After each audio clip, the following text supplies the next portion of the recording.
spanning the globe to bring you the constant variety of sport. The man is incredible. The thrill of victory. Absolutely the best. And the agony of defeat. Oh, look at him go! Oh, baby. Oh, no. This is ABC's Wide World of Sports. History. Everybody is up. It's a rare sight for any person anywhere. I believe unequaled in any other sporting event. Great drivers with beautiful... History is the building block of mankind's individuality. Most kids grew up playing baseball and football. I grew up around my dad's garage. He was a racer, and that's all I ever wanted to be. There was never any pressure. I grew up doing it all. I could have been driving a golf ball instead of a race car. It had to have an engine, it had to be fast, and it had to be loud. Heck, if I'd have come across this first, I might have been a fighter pilot. I was practically born in a race car. I jumped straight from a baby carriage right into carburation. Challenge. Big touch coming down through the triangle. Back in second place, whatever airborne. It is going to be. This Ricky Rudd's car, it goes end over end. Challenge is the mortar which binds those individuals to a singular vision. I love challenges no matter where they came from. But this one, it was in my blood. 4 wheels, 2 wheels, no wheels. Heck, it just didn't matter. I wanted to do it better and faster. Foyt and Mears, Waltrip and Earnhardt. I dreamed as a kid of racing these guys on the biggest and fastest speedway. When I started in Winston Cup racing, drivers started coming from all parts of the country. It didn't matter whether they come from California or Carolina. We all had one thing in mind. In every man's life, there are crossroads. While driving the dirt tracks in North Carolina, all we dreamed about was making it to Daytona. We never thought we'd go to Indy. For these men, there is one common intersection that lay ahead. My life has taken some interesting turns, from road course Ricky to a win streak. But Indy, I never thought I'd get a chance to race the Brickyard. For some, childhood dreams are the vehicle that has hurtled them to this intersection. I grew up in California, but we were all about Indy. So much so, we moved here, only to leave and go south, wondering if we'd ever get back home again. For others, a journey down a more winding road has propelled them toward their destiny. It was a trip down a long road. It was about 32 years before I knew it. But when I knew it, it was straight ahead and on the gas. From all corners of this land, from all walks of life, 43 men will meet to reflect on the past, to live for the present. And Dale Jarrett wins the Brickyard 400 for the second time. Ricky Rudd wins. Dale Earnhardt has won. Jeff Gordon, winner of the inaugural Brickyard. To lay another brick that will fuel and bind their common passion forever. 4 men have etched their names into Indy history. 39 others will take up the challenge to cement their legacy at the Brickyard. Brickyard 400. Live from the world's most famous race course, the Indianapolis Motor Speedway, ABC Sports presents the 7th annual Brickyard 400 for the NASCAR Winston Cup Series. Throughout the world, there are landmarks that are unmistakable and easily recognized. Listed in the National Registry of Historic Places, the Indianapolis Motor Speedway is such a facility. Hi, everyone. I'm Bob Jenkins. In a 63-day span late in 1909, 3.2 million bricks were placed at a racing facility on the west side of Indianapolis. Little did the Masons know at that time they were cementing the foundation of an American icon, a place where thousands of men and women would come to pursue their dream of racing, and a few realize their dream of winning here.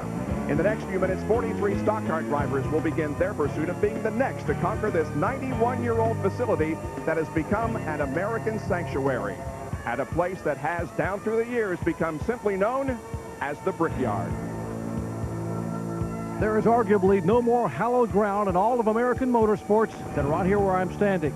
Victory Lane at the Indianapolis Motor Speedway.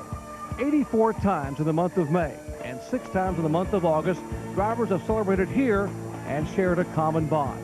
They have each come to realize that this day, this race, this win at Indy would change their life forever.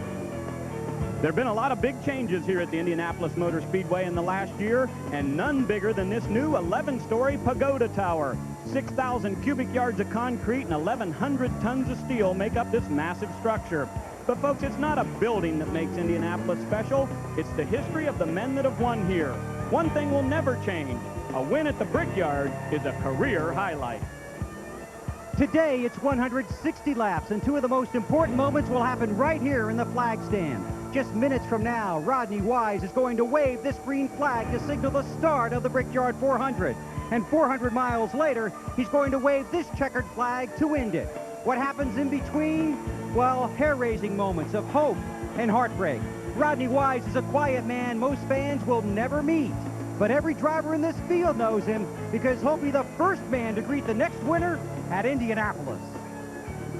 When a local Indianapolis boy becomes a major auto racing star, he's revered and admired. Unfortunately, today is to one of our heroes we must pay a final tribute as we go trackside. Ladies and gentlemen, will you please rise for a very special tribute, followed by today's invocation to be given by Pastor Howard Bramer.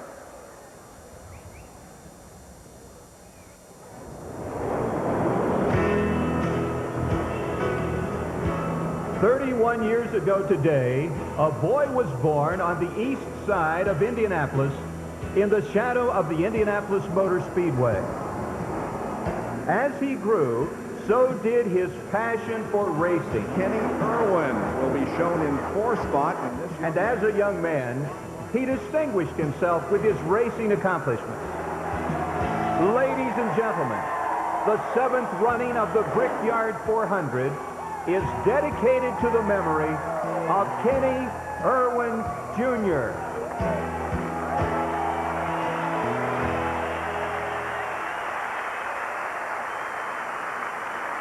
Almighty God, it is appropriate that today we remember the life of Kenny Irwin, Jr., that we reflect upon the life of Adam Petty and others from the racing fraternity who are not here because of untimely death.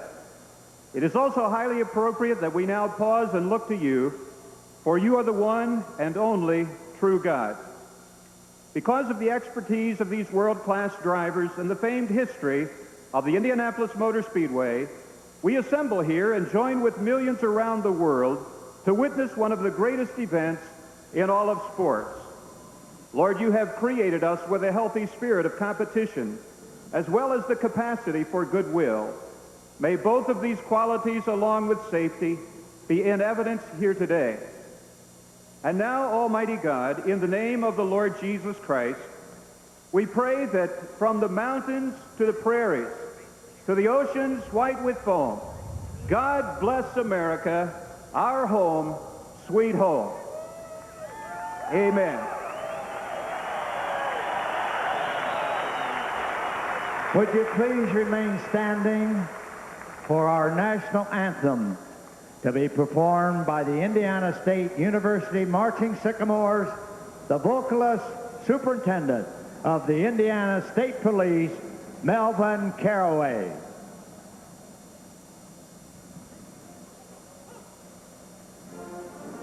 Can you see by the dawn's early light what so proudly we hailed at the twilight's last gleaming, whose was stripes and bright stars through the perilous fight? For the ramparts we watched were so gallant to stream, and the rockets red glare of our bursting in air. They proved to blind light that our flag is still there. Oh, save us as our spangled banner yet wave, for the land of the free and home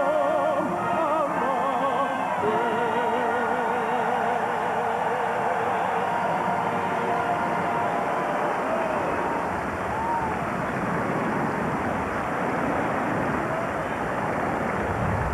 Squadron of F-16s from the Indiana National Guard with the flyover as the 325,000 fans gathered here at the Indianapolis Motor Speedway now are ready for the command to get this great event underway.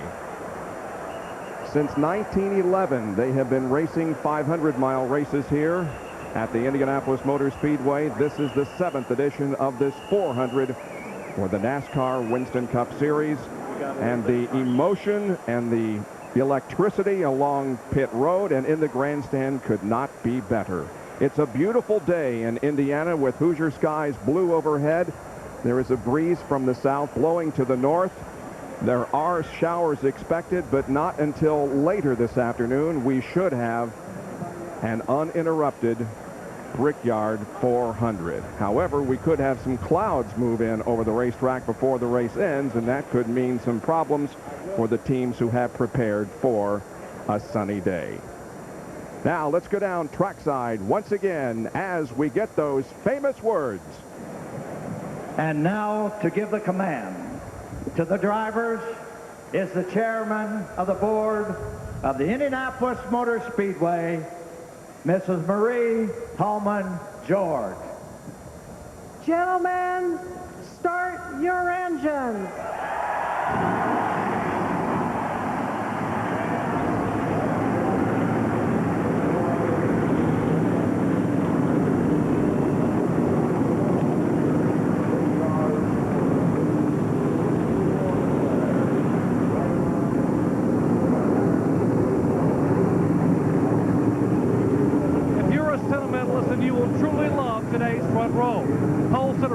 Hasn't won a NASCAR Winston Cup race since the fall of 1998.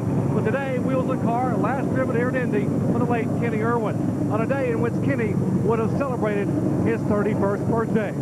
On the outside of row one, the clock is ticking for 53-year-old Darrell Waltrip. Today, the three-time Winston Cup champion makes his final start at the Indianapolis Motor Speedway, and this his farewell season. Remarkably, it has been 8 years since this legendary driver last visited the Winston Cup victory lane. As the end draws near, both Darrell and his legion of fans have hoped and prayed that somehow, just once more, he could bask in the glow of victory. Maybe today is that day. Dale Earnhardt won the Brickyard 400 in 1995. 3 years later, he finally won the Daytona 500. But for 6 years now, Earnhardt has been racing the competition and chasing his 8th Winston Cup championship. Today, he faces a twofold challenge: make some more history in Indy while trying to move closer to history in the record books. When Earnhardt won here, he beat Rusty Wallace by about 3 bricks. Rusty's been the Rodney Dangerfield of Winston Cup this season. No respect, despite 2 wins this year and 51 for his career. But Rusty's never won at Daytona or Indy. If he does win today, it won't be milk they're drinking in Victory Lane. Well, Bill, the top 10 finishers in last year's Brickyard 400 are the exact same guys who are now in the top 10 in Winston Cup. Points. So what does that mean? Well, that means you've got to be awfully good to win here at Indy. Last year's champion and this year's point leader have a lot of confidence. So I think the 18 and the 88 are the favorites today. Their past performances here in the depth of these two teams should make for a great race today on the track and an excellent chase all the way to the championship. For a stock car driver, every win is special, but some just a little bit more special than others. I lost the Daytona 500 19 times. I won it once in 1975, but that one victory totally overshadowed those 19 losses. I guess right here now, for a crew chief, it's about the same way. Benny, it is. When I was the crew chief here at the Brickyard, I was so focused on my job, I didn't know how to enjoy Victory Lane. It wasn't until the next day when I saw my family, had a moment to reflect, that I realized what we had done. Well, the cars sit on the main straightaway here in Indy. They'll tour the oval twice to get heat in their tires, then come down a third time to get the green flag, and the beginning of a 160-lap dash to the history books. The starting grid for the Brickyard 400 coming up. Ladies and gentlemen, Metro Airways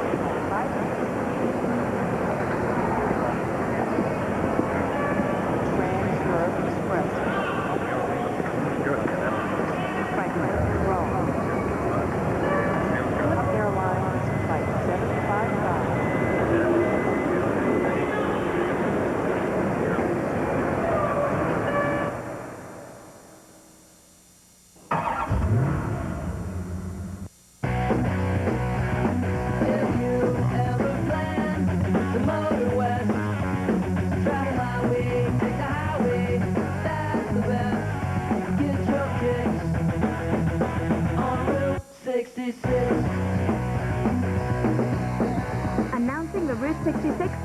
clothing sale at Big Kmart. So many great styles. Kids are sure to discover something exciting. Sale ends soon. Get to Big Kmart today.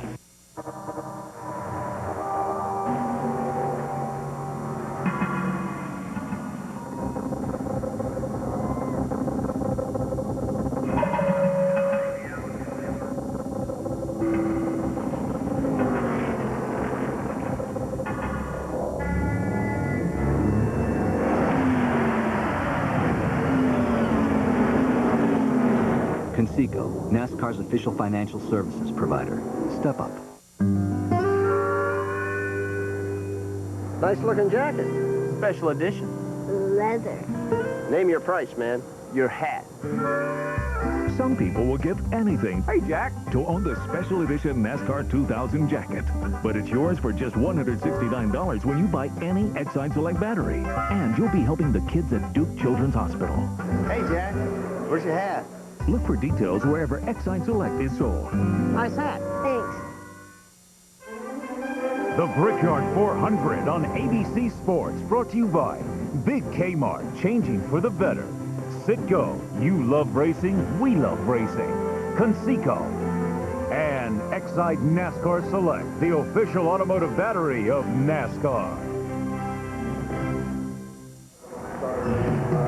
The start of the Brickyard 400 is just moments away. And although one of the largest purses in motorsports at over $6.5 million, some drivers say they would pay to race here.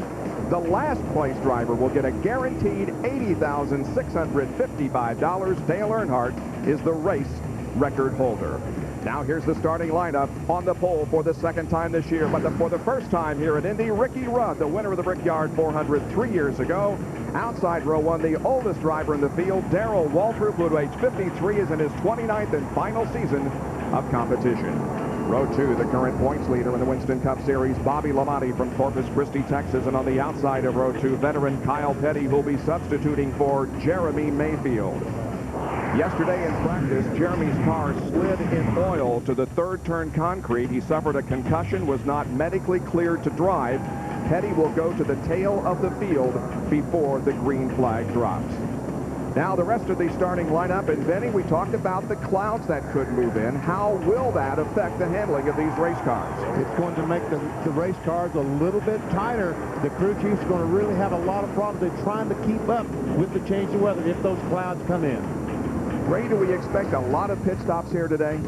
The pit stops here don't come as often as they do at some of the shorter tracks. You've got to make good adjustments because you don't get as many pit stops.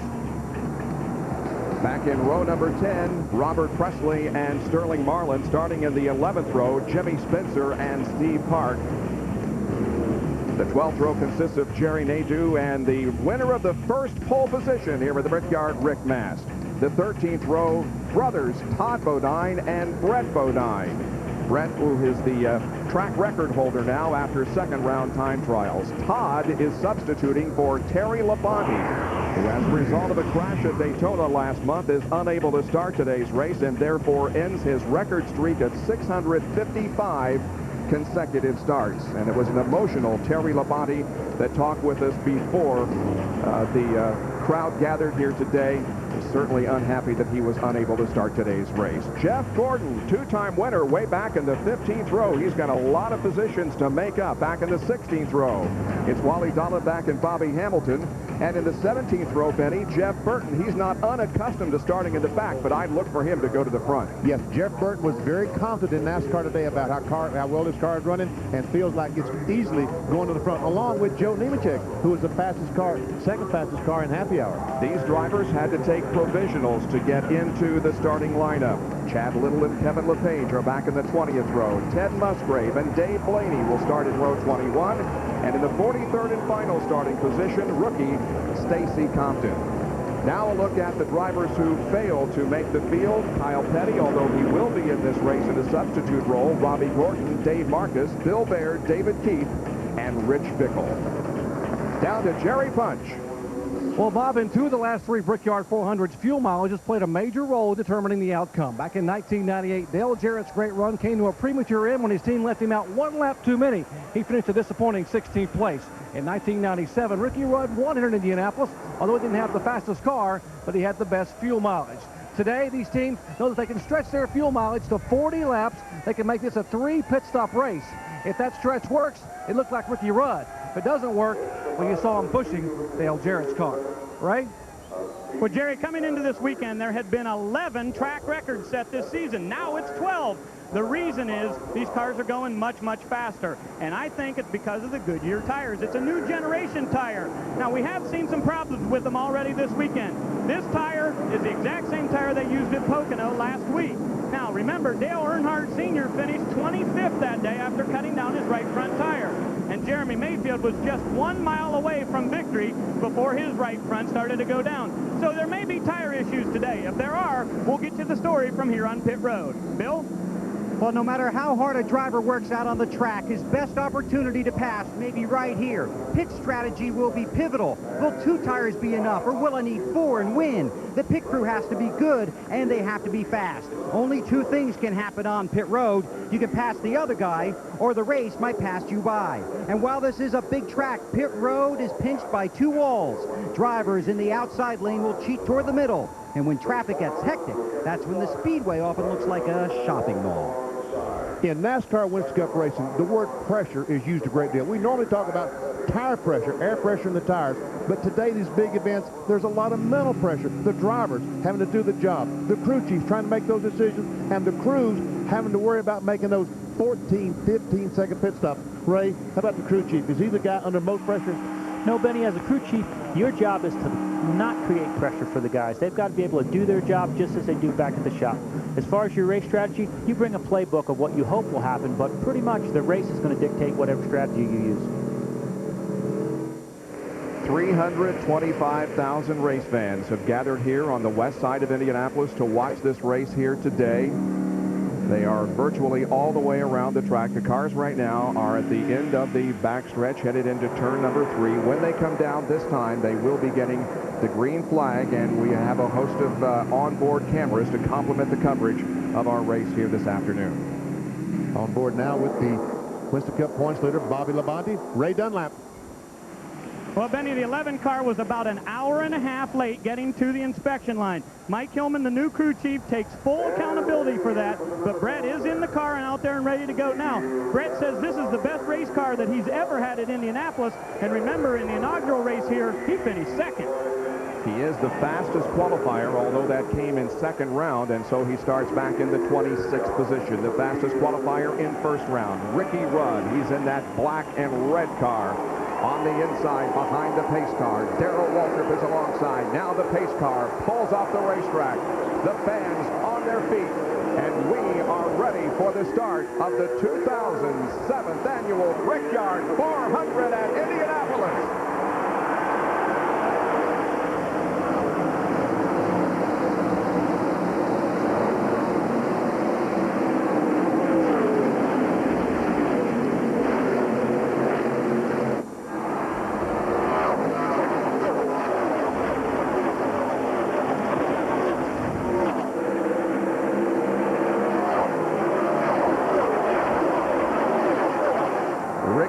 Has a pretty good lead down the backstretch, but they're 3 wide behind him. Waldrop, Earnhardt, and Jarrett 3 wide heading into turn number 3 on the first lap.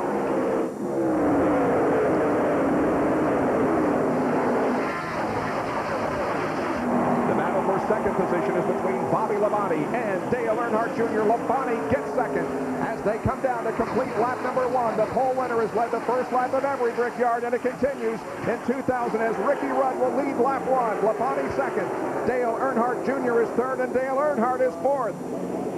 Rusty Wallace, the blue and white number 2, trying to take a look on the inside of Darrell Waltrip. Could not quite get it done. That's a battle for the 7th position.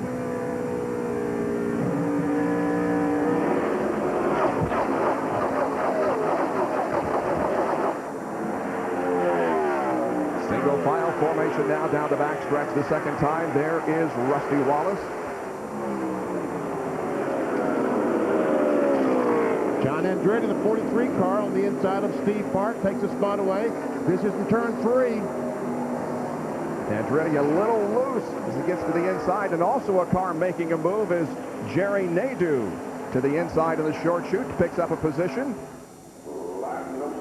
And he may have had some contact with Steve Park as they came out of corner number 4.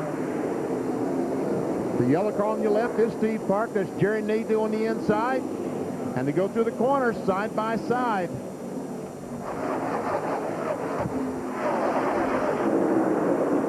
And Steve Park from the outside takes a spot away from Nadeau.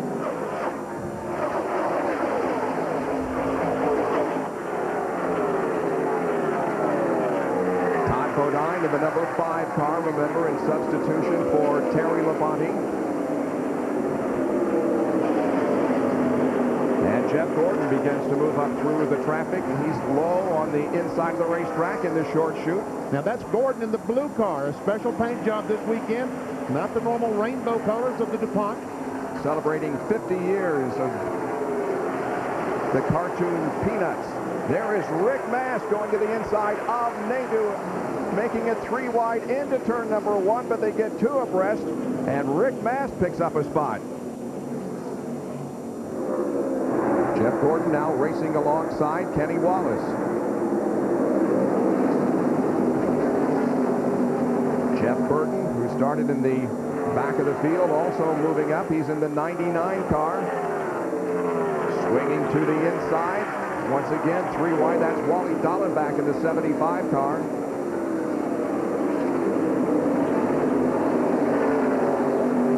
Meanwhile, back up front, it continues to be Ricky Rudd leading.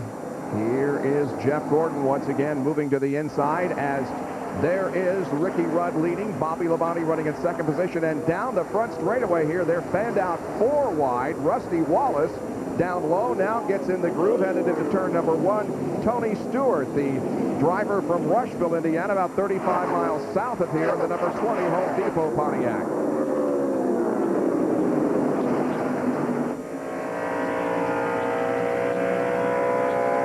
Have been completed. 160 make up this 7th annual Brickyard 400 at the Indianapolis Motor Speedway. Pole sitter Ricky Rudd leads.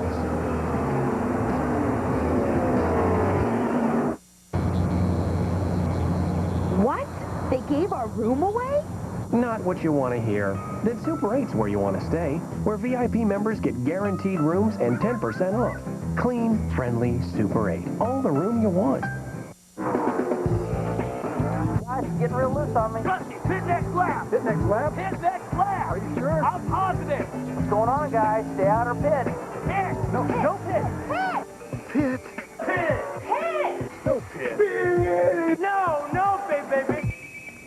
Pit. Don't pit. From the driver's seat to the pits, to anywhere NASCAR fans might be, Motorola technology is bringing the action closer to everyone. No pit over. The biggest news in motor oil since motor oil. Let me show you something that really surprised me. Look what happened to the other leading motor oils after a 128-hour test designed to simulate severe driving conditions. But this is newly formulated Pennzoil with Pure Base after the same test. I'm no mechanic, but I know which one I'd rather put in my car. These, I don't even know what I'd do with these. For protection so strong you can see the difference, get newly formulated Pennzoil with Pure Base. A pitcher threw Willie Mays' slow curveball. Mays swung and missed by a mile. The pitcher figured he had Mays right where he wanted him, so he threw the very same pitch again. Mays blasted it 450 feet for a home run. It was then the pitcher realized he wasn't setting Mays up. Mays was setting him up. When you're an original, you do it your own way. Original Coors. Now that's original, man.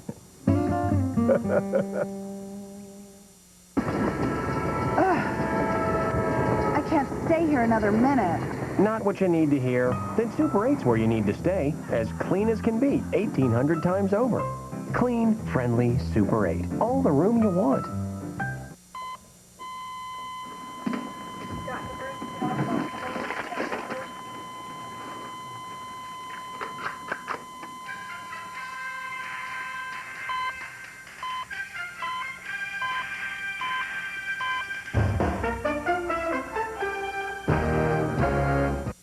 Major League Soccer on ABC Sports.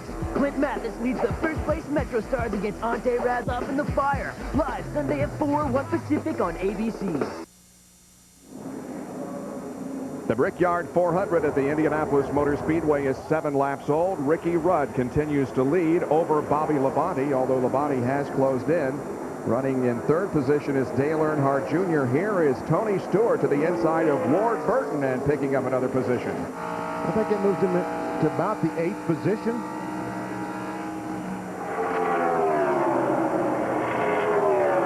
Tony Stewart, last year's Rookie of the Year in NASCAR Winston Cup competition. Another driver who has made nice advances here in the first few laps is Bill Elliott, who is up to the 4th spot after starting back in 7th. It's just amazing how these first 6 or 7 cars have spread out in the first 8 laps of the race. Elliott is about 6 3/4 seconds behind the leader already. Here comes Rusty Wallace, who is in 5th position, about 7.5 seconds behind. Then comes Dale Earnhardt. And Dale Earnhardt, the Goodrich Chevrolet, seemed to have some kind of problems. He was in front of Earnhardt just a couple of laps ago. In front of Elliott a couple of laps ago. Elliott, both he and Rusty Wallace have gotten by now. He's under pressure from Darrell Waltrip and Tony Stewart. More from Jerry Punch. Guys, this morning, some very anxious moments for Dale Earnhardt and the Goodrich Chevrolet team. They found a crack in the oil pan for morning inspection and to take the race engine out. So they decided to go ahead and put the engine they planned on racing 2 weeks from now at Michigan in the car. The problem is that engine had not been on the racetrack, so they were a little concerned about fuel mileage, so they'll pit probably a lap or 2 early to be conservative. Right now, Earnhardt is complaining the car is very, very tight. He says, guys, we've got to take some bite out. I can't get it to turn in the corner. That's Darrell Waltrip, with whom he is racing in the 66 car. Waltrip moving up to the 6th position at the moment. We're on board with Tony Stewart. And he, too, moves to the inside of Earnhardt, who had problems during happy hour last night, but said in an interview earlier today that he had corrected those problems in the final closing minutes of happy hour and was confident that things would go well today. But as Jerry told you, more problems have cropped up. And if Dale Earnhardt's car is tight now and some clouds do roll in throughout the day, it will be even tighter. So they've got some serious problems. Look at that car as it comes off the corner, just push right up the hill. And that's opening the inside, so the cars that are driving good on the bottom are driving right down underneath them. And that includes Ward Burton, Dale Jarrett, and the 43 car of John Andretti. Now, for those of you who haven't been with us for a few NASCAR Winston Cup races, at the Pepsi 400 in July at Daytona, the major sponsorship on that car was changed to Cheerios, so it is no longer the STP red and blue that we have associated with Team Petty and John Andretti the last few years. It's the Cheerios Pontiac with STP Associate sponsorship.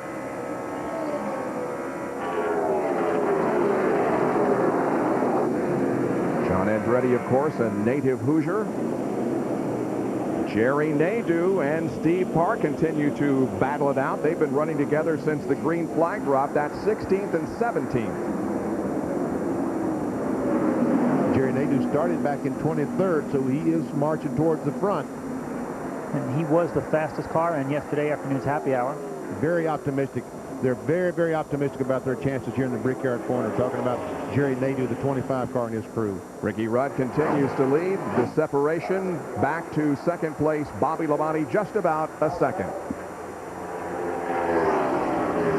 And Bob, the temperature needle in the Interstate Batteries Pontiac beginning to climb. Bobby Labonte has picked up a piece of trash on one of the openings on the front grille of the car. That's destroying the air, preventing it from going in there. Temperature's starting to climb until he can climb back on the bumper of Rudd's car or gets to slow for a caution. That paper could stay there for a long time, and that temperature needle could continue to climb. Expecting pit stop somewhere between 35 and 40 laps. Ricky Rudd is leading his third Brickyard 400. Before today, he led a total of 16 laps in the first 6 Brickyard 400s. Right now, he has been out front for the first 12. With about a 3/4 of a second lead on Bobby Labonte, with Dale Earnhardt Jr. running in third position, Bill Elliott in fourth.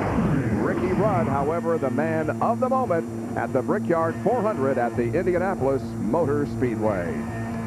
Welcome to ABC's live coverage of the spectacle. They're the top 10 after 12 of 160 laps. So has he kissed you yet? No, he's really shy. That's so cute. I think tonight's the night, though. Good luck. You hungry? Yeah. 2 quarter pounders with cheese? No onions. No onions? No onions. We make it hot, fresh, right to order. Whatever you want on it, nothing you don't. We love to see you smile. You know, I was nervous to call my dad back in Ireland and tell him I might be getting a divorce, but he really surprised me. Benji, when one door shuts, another opens. Turns out he was talking about the door to my guest bedroom. He's been living there ever since. But I have to tell you, that mattress is a bit lumpy. And you call those pillows, they're more like sandbags. You can't close the window. We've got pigeons coming in there. They're nesting in the washstand. My dad, he's very supportive in his own way, you know, really.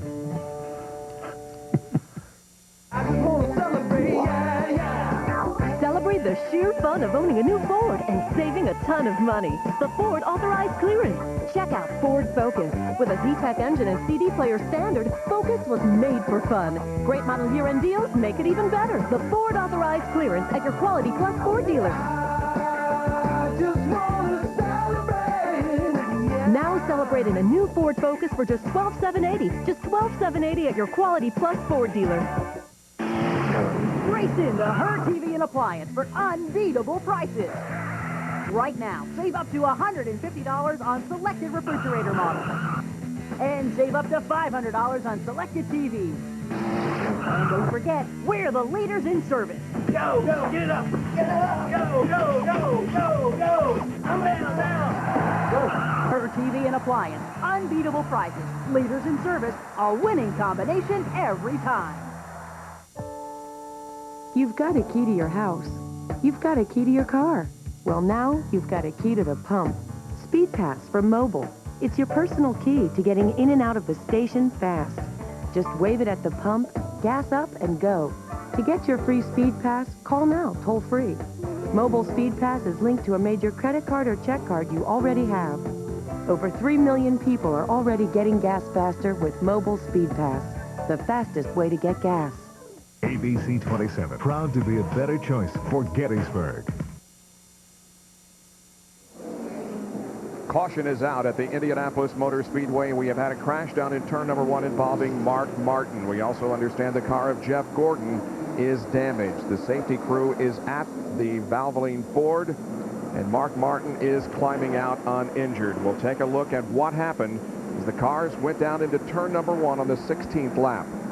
There's Martin on the inside of Michael Waltrip. Mike Skinner right behind. And just as they go in the corner, Skinner gets in the back of Mark Martin, and boom, in the wall goes Mark. And here's Jeff Gordon making some contact with Rick Mast as he go down in turn 1. And Mast does not look like he hits the wall. Now from Skinner's onboard camera, we will watch the bump. There they hit twice coming off the 4th corner, Benny. That was Michael Waltrip and Mark making contact as you go down the front straightaway. Now, right here, boom.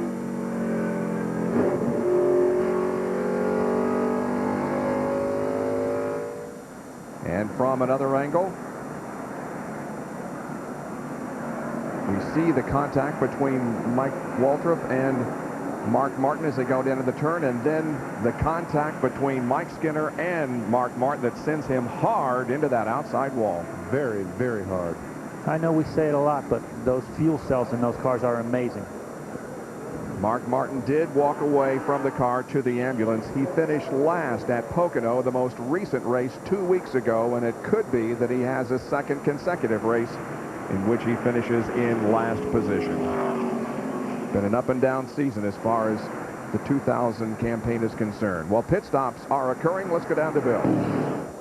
And obviously, Bob, this could be a very dramatic turn of events here. Some guys are only going to take 2 tires. Some are going to take 4. Some are going to try and make major adjustments for ill-handling race cars.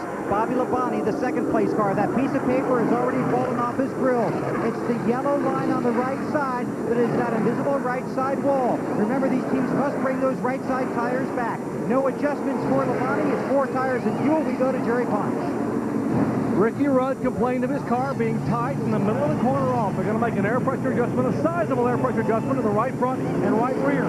4 tires going on, otherwise they're on the way. Let's go to Ray. Jerry, right side tires only for Jeff Burton. His car was very, very tight, so they went down around the wedge and made an air pressure adjustment. Got out of the track in about 8.9 seconds. Good pit stop for the 99. But look at Dale Earnhardt still sitting on pit road as all these cars go by. So they made major adjustments on the Goodrich Chevrolet. But Benny, we talked about yesterday, this would be the ideal time to bring a car from the back to the front. The 99 car is always good. They did the 2 tires optimum, halfway on Toulon tires. They put on 2 right sides. He's going to get great track position.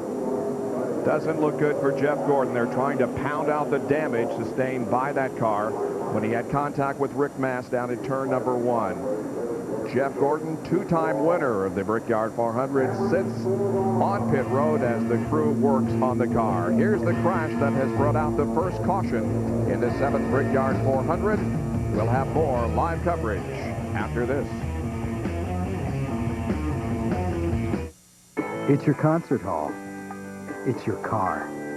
Keep it going with Midas. New services, more parts, a lifetime guarantee. We're more than mufflers. Go Midas.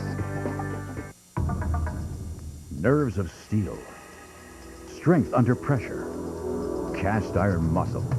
Looks like we've got a lot in common. Chevy trucks. The most dependable, longest-lasting trucks on the road. And now, during the Chevrolet U.S. Olympic Countdown, get $2,000 cash back or 3.9 APR on the 2000 Silverado 3-door extended cab. This selection won't last, so get to the Chevrolet U.S. Olympic Countdown any way you can. Just get to your local Chevy dealer today.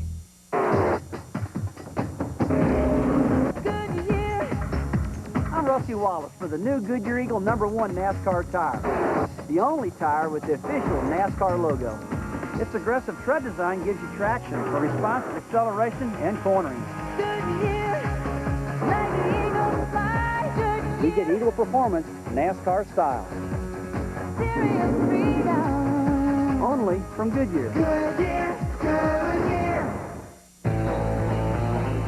So that's 2 burgers and 2 shakes? Yeah. You wanted a shake, Rick? Velcro gaskets make any car feel high performance. So choose the gaskets NASCAR teams choose. Velcro. 3 Chuck. So that's 4 coffees and a dozen donuts.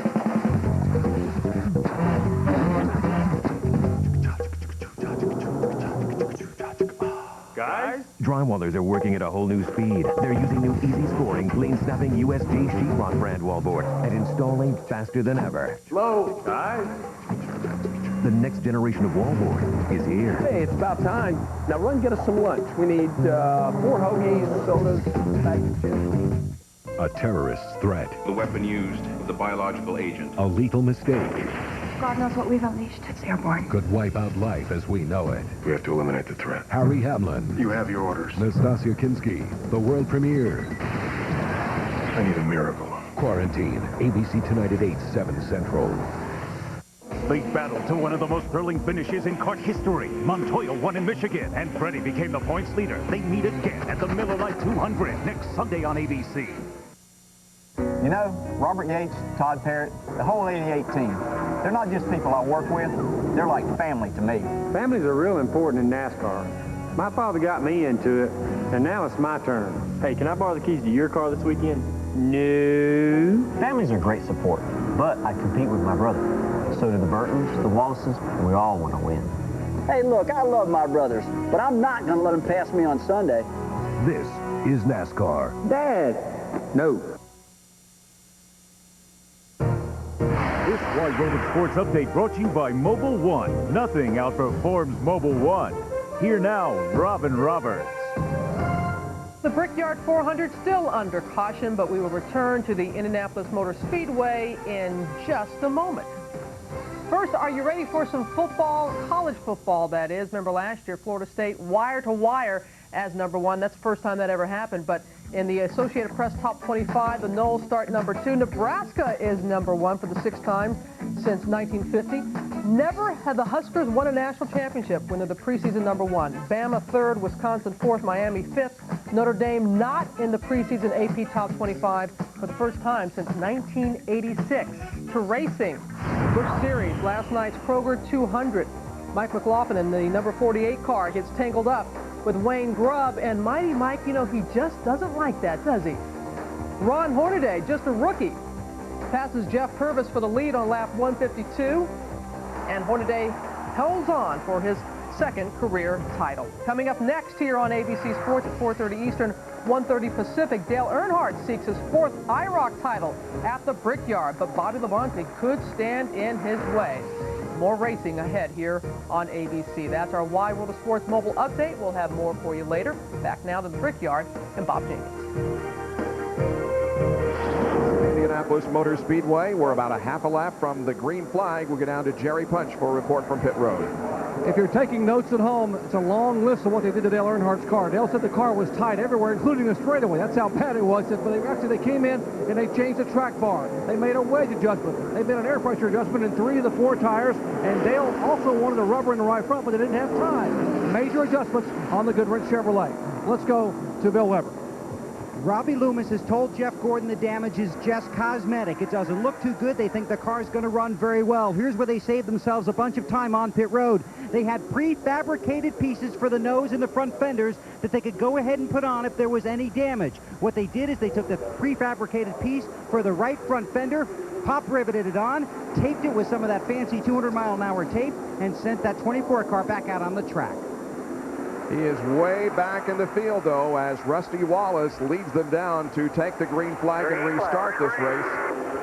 Now, for a while, Stacy Compton, who started last, he chose not to pit, did get credit for leading a lap. And now Rusty Wallace is in front, so Rusty becomes the 3rd leader of this race. That's Jerry Nadeau running in 2nd spot. Dale Earnhardt Jr. is 3rd, then Darrell Waltrip and Bill Elliott. And we saw that paper blow up as these cars went by just a moment ago. Early on in the race, we saw a couple of cars get some of that paper in the grill that really affects the cooling of the cars. They depend on air going through the grill, through the radiator, and keeping the water cool.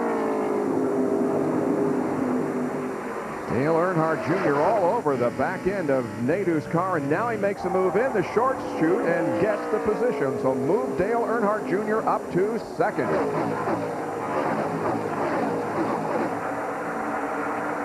There's Bill Elliott on the inside of Darrell Waltrip. Ricky Rudd goes up on the inside of Waltrip, takes a spot away. Darrell quickly dives to the inside, so Bobby Labonte can't get on the inside.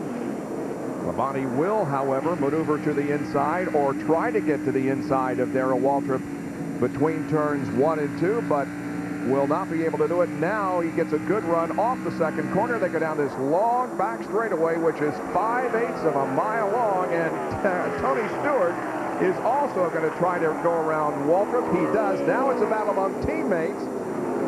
Stewart to the inside, Bobby Labonte on the high side of the racetrack.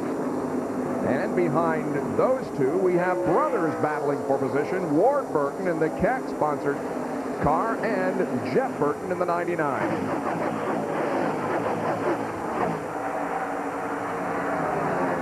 And here comes Ward Burton. Look at the speed that Ward Burton's carrying off turn 4. It closes up right on the back bumper of Tony Stewart as Jeff Burton goes by Bobby Labonte.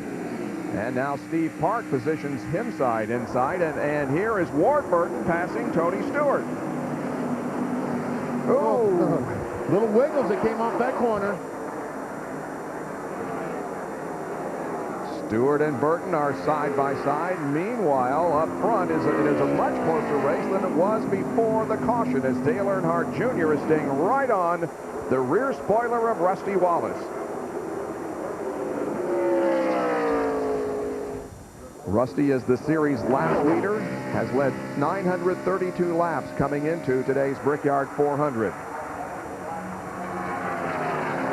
He is leading his first Brickyard 400 since 1995, and this is the 13th race that he has led in the year 2000.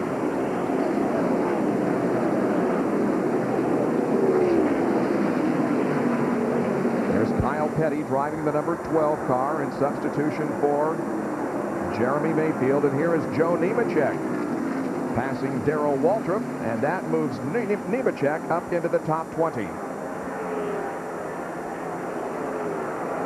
There is the Mobil 1 sponsored number 12 car driven by Kyle Petty, and he finds himself right now back in the 28th position.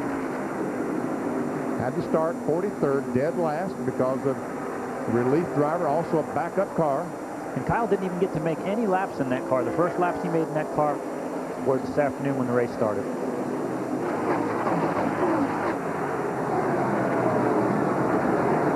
That's Hut Strickland in the Hills Brothers Coffee sponsored car, along with Johnny Benson.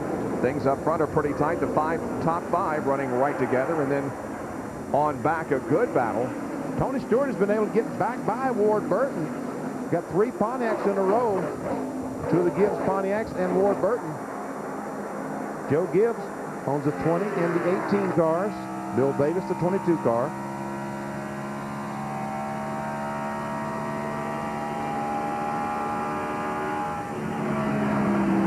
Ooh, wow, did he get close to that wall? He scared our camera to death.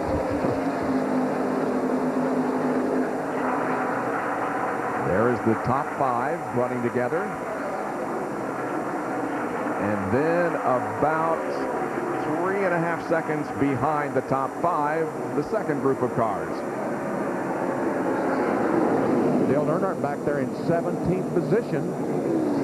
Running behind Scott Pruitt, who's having a good run here in the Brickyard 400. He has competed before here at the Indianapolis Motor Speedway in the 500.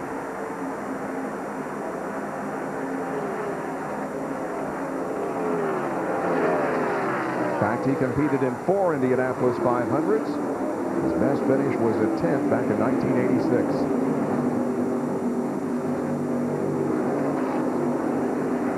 And Earnhardt now looks to the inside of Michael Waltrip.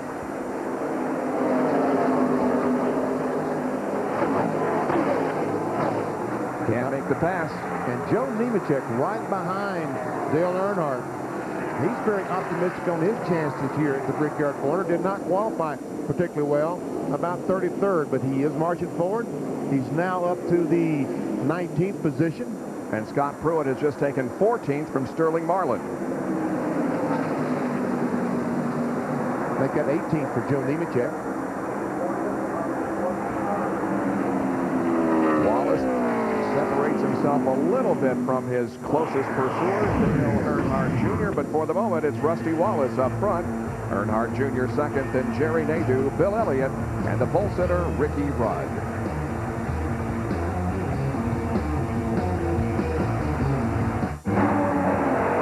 Hey, Jeff. Now listen, I got it right here, buddy. It's icy cold and tasting great. Now come on, Jeff, you tell me, is there anybody in this world who deserves this here Pepsi more than you? Hi, Jeff. See you later, Jeff. Now that's what I call motivation. I don't know where she came from. Don't worry, Jeff. There's always Daytona. In a race car like mine, the oil tank is right behind the seat. When the oil gets hot, you know about it. In California, the oil temp gauge was pegged at 340 degrees. Normal is around 220. Heat's coming off the oil tank behind the seat, burning your bike. Man, you wonder if you're even going to make it to the finish. But Mobil 1 never gave up. Other oils, they might have cooked. Instead, what got cooked was me. I love winning, but doing it this way, man, I tell you, like my crew chief said on the radio, we owe this one to Mobil 1. I can tell by looking whether a vehicle's been driven hard or not. This guy's one of my regular customers. Scorched brake rotors, beat up oil pan, probably never takes his foot off the gas. He trusts me to make sure it performs, and I trust CarQuest Auto Parts. I mean, you never know. Someday you might need to give me a ride. CarQuest for quality Autolite spark plugs. The key to sure starts and smooth running engines. That's why pros turn to Autolite spark plugs. CarQuest, the professional choice.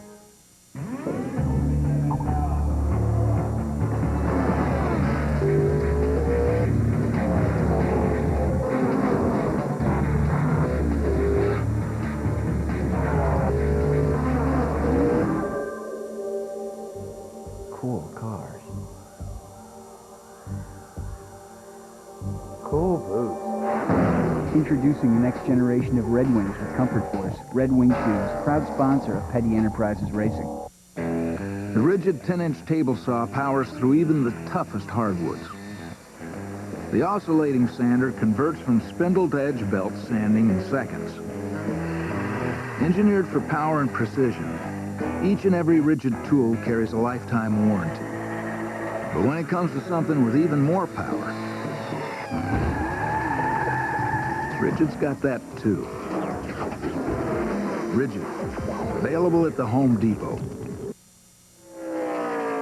Rusty Wallace has the lead at the Brickyard 400 as we have completed 30 laps. Now, this battle for second is a good one. Jerry Nadeau in the blue and white car, and Dale Earnhardt Jr., and Jr. looks like more or less relinquished that position. He just moved over and let him go. The reason being, I believe, is Jerry Nadeau pulled up behind Dale Earnhardt, right behind him, and I think he got the Bud Chevrolet just a lot looser than Dale Jr. wanted to be. And so he said, look, go on, I'll ball behind this group so I can drive across a little bit tighter. And sometimes when you get behind a car, it takes the air off the front fenders, and it does tighten the car up a little bit for you. Now Bill Elliott looks to the inside of Dale Earnhardt Jr. We're on board with Little E. And Elliott will make the move. And now here comes Ricky Rudd with him. So all of a sudden, Dale Earnhardt Jr. has fallen from second back to fifth. It really truly was the wise thing to do, especially if his car was ill handling at the time, right in front of those cars.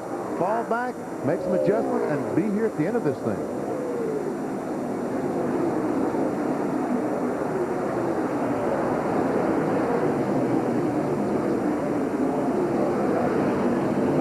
Joe Nemechek, 33, Sterling Marlin in 40. These guys are 16th and 17th.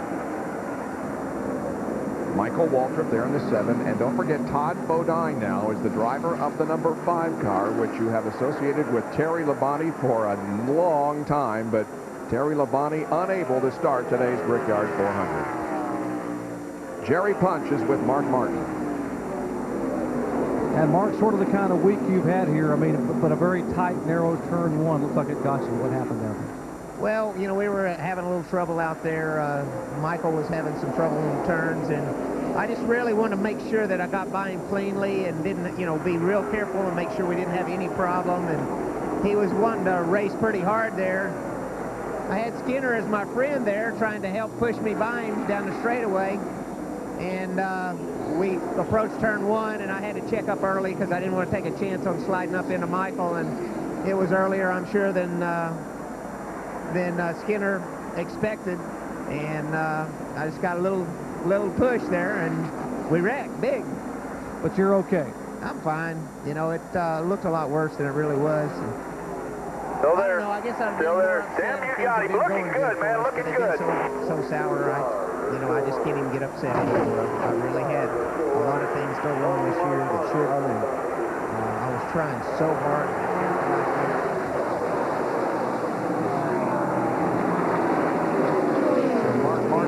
Trying to handle Michael with kid gloves there, and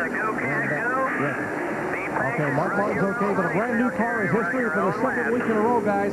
He will finish in 43rd position. And Jerry Nadeau has taken the lead from Rusty Wallace, and the 29-year-old from Danbury, Connecticut, finds himself in front of the Brickyard 400 for the first time. This is his 89th NASCAR Winston Cup start. As Ray told you, he did have the fastest car in happy hour yesterday afternoon, the final practice.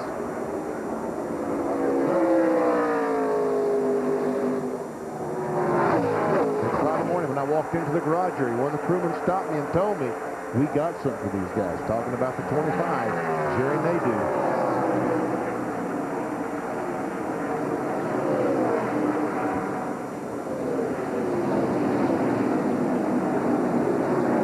Back in the 31st and 32nd positions. You find the 36 car, the 26 car rather, Jimmy Spencer, and Right behind him is Brett Bodine in car number 11, the Ralph Supermarket car.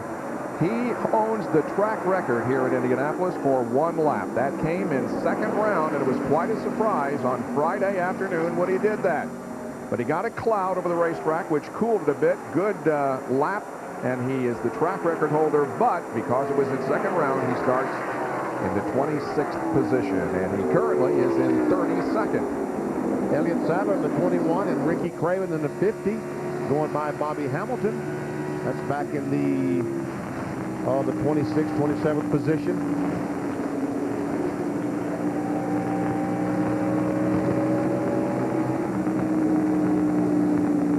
This is on board with Elliott Sadler. Jerry Nadeau opens up a little bit of a lead over Rusty Wallace down the backstretch into turn number 3 on the 36th lap of the race. And now the top 4 separate themselves from the 5th place car of Dale Earnhardt Jr. And Ray Dunlap has a report on Jerry Nadeau. Well, Bob, we heard Jerry Punch say that the number 6 car Mark Martin was driving was a brand new car. Well, so is the one that Jerry Nadeau drives. As a matter of fact, 18 cars entered in this race are brand new chassis and have never been raced. Well, Jerry Nadeau has never finished better than 26th here, and he told me the reason was he could never get off of turn number 4, and he always got beat down the long front straightaway. Well, this brand new chassis is working much better to his liking.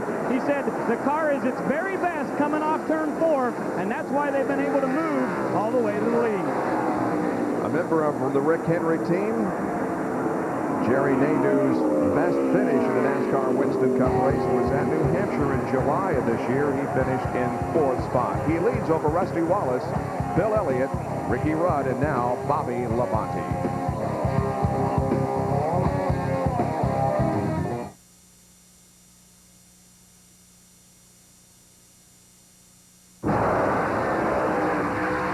You think you're harder on your engine than most people?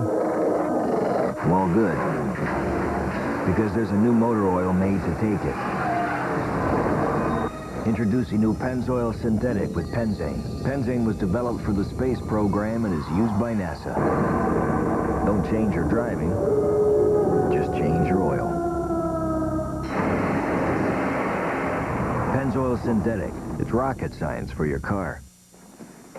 This is a weird one. The guy's got a metal plate in his head. Now he's picking up radio signals on it.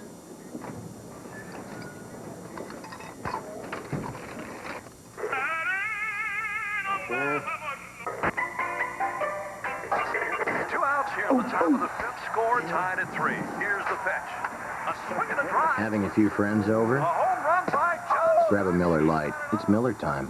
This is a weird one. This guy's got cable. Heat is holding position when your tires are ready to blow. Heat is making it through a 12-car pileup from 13th place.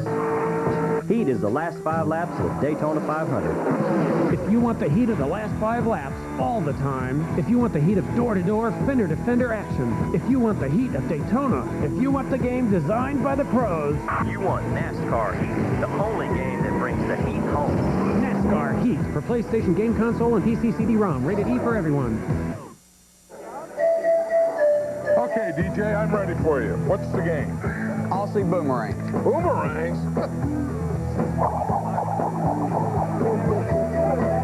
I think I prefer football. So what are you doing here? I came here for the big juicy steaks. How about you? I want that shrimp on the Barbie. Now let's go eat. No rules, just right. Outback Steakhouse. They're back. I tried it with my sister. It's my cousin. I'd pick Albert Einstein because he has a faster brain and he's smarter. My mommy because she's really smart.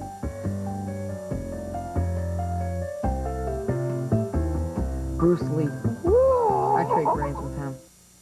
The NASCAR Craftsman Truck Series. It'll strike you as the toughest racing anywhere.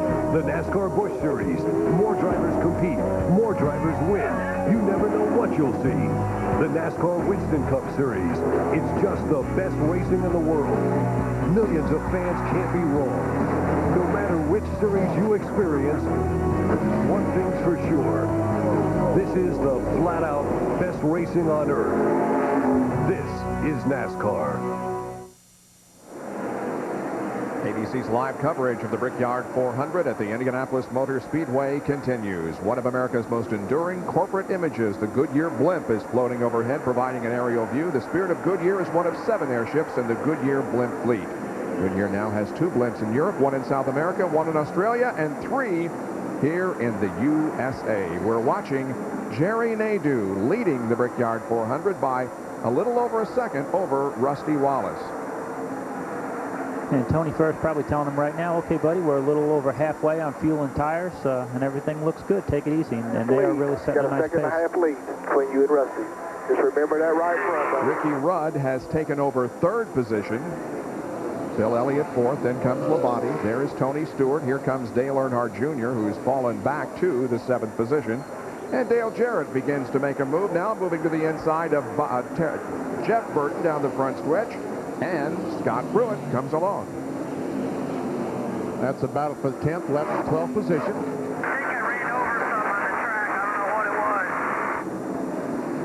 Uh-oh, someone said they ran over something on the track. That was Jerry. It looks good from here. Sometimes it's just a clump of rubber. Rubber starts to gather out on the racetrack. It makes a noise under the car. Certainly something that can upset the driver. Let's just hope that's all it was. Oh, and the car is against the wall. John Andretti is... 3 or 4. He's going down to the bottom. And the caution is out. John Andretti down to the warm-up lane.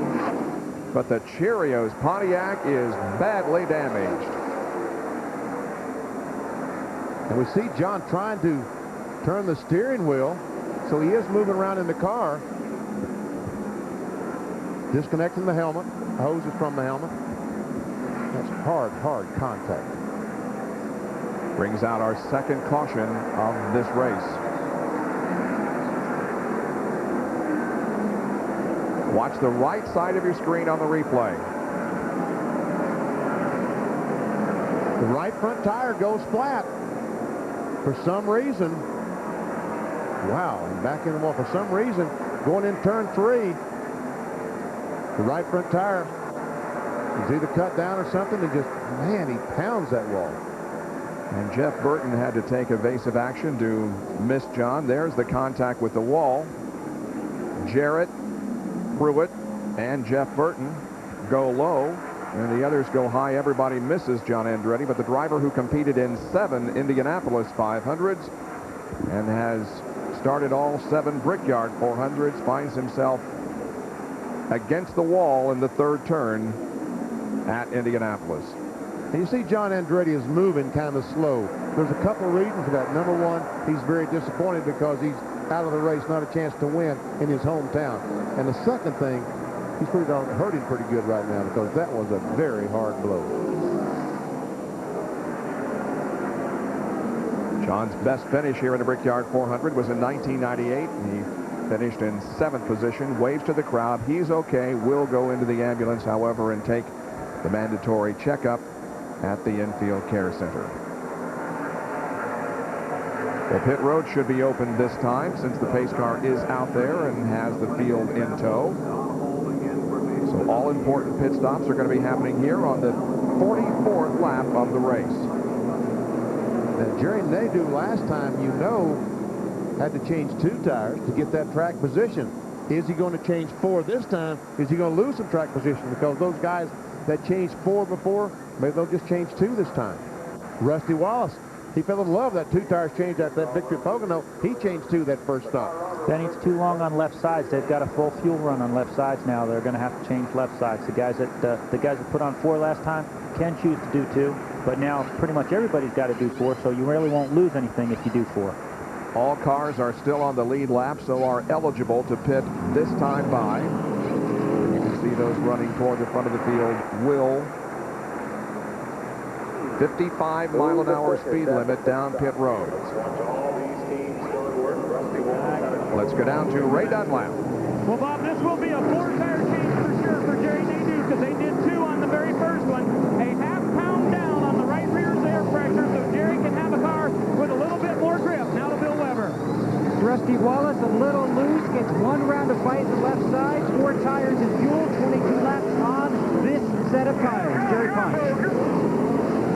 Bill Elliott also a little bit loose. They were going to make a track bar adjustment, but decided to go ahead and just make an air pressure adjustment into the right front tire. The 28 is out. The 25 and 2 is out. Here goes Rusty. Nadeau goes by. And Elliott is down and away right in front of Ricky Rudd. So the first 2 positions are going to swap here off pit road. Rusty Wallace got out ahead of Jerry Nadeau as John Andretti's battered machine is on a wrecker headed for the garage area. 44 laps completed at Indianapolis, and we'll be back after these messages and a word from our ABC stations. I'm a child care director. In the summer, I drive buses and vans. We have a blast on these field trips. It's just as much fun for me as it is for them. Parents are entrusting me with the safety of their children, and we have to make sure we keep great tires on the van. We trust Walmart to service our vehicle. They have name brand tires and they have great prices, and I guarantee nationwide. That's one reason we bought them. Brand name tires, oil changes, and more at Walmart Tire and Lube Express. Because it's pretty precious cargo.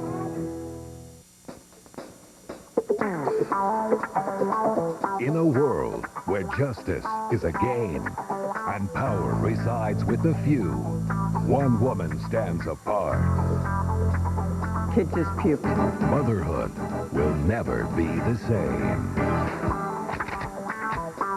Seriously, it's really gross. Coming to a television near you, The Gina Davis Show. Tuesdays this fall on ABC. Lug nuts, timing belts, clutch hydraulics. Terry Labonte. Advance Auto Parts is a proud sponsor of the number 5 team. Guys who know that winning is just a question of putting the right parts together. New car? You might say that. Advance Auto Parts. The best part is our people. In 1960, Bill Russell introduced something professional basketball had never seen. It had nothing to do with scoring or rebounding. Bill Russell was the first player in the history of pro basketball to wear a goatee. When you're an original, you do it your own way. Original Coors. Original Coors. Looking good.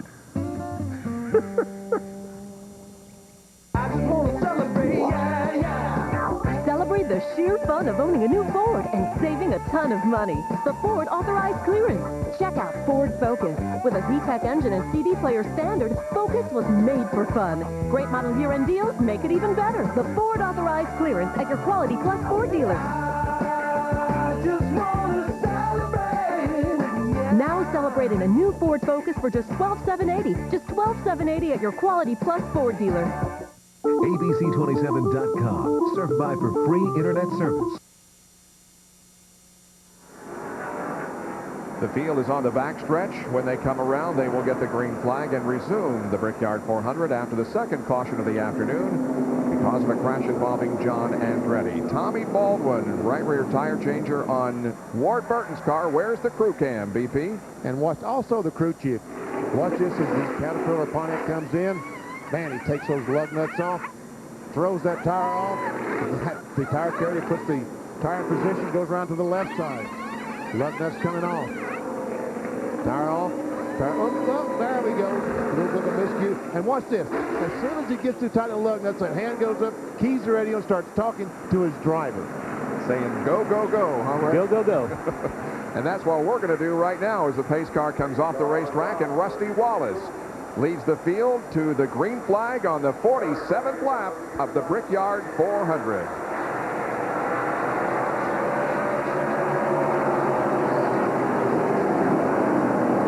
Jerry Nadeau, Bill Elliott, Ricky Rudd, and Dale Earnhardt Jr. the top 5 as Ward Burton tried to move to the inside to pick up a position but had to drop back in line. It looks like the 33 car, Joe Nemechek, might have changed 2 tires on that pit stop.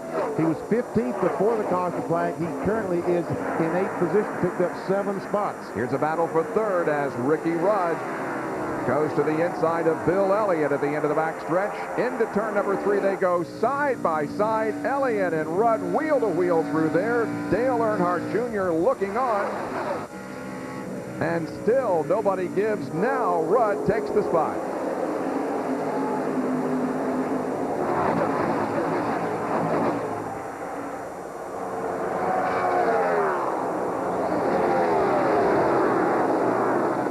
Told us during that pit stop that the 75 of Wally Dallenbach and the 17 of Matt Kenseth made some contact on pit road, some damage to the cars, but both able to continue.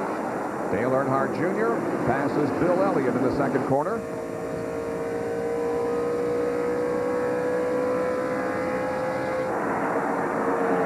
Three wide down the backstretch. And also, look at the drafting going on there. Bobby Labonte right behind Dale Earnhardt Jr. and Tony Stewart is behind Labonte. You mean pushing? That was more pushing than it was drafting. Ward Burton on the inside of Tony Stewart trying to take a spot away. And Bobby Labonte does get on the inside, takes a spot away from Dale Jr. That moves Bobby Labonte up to the 4th position.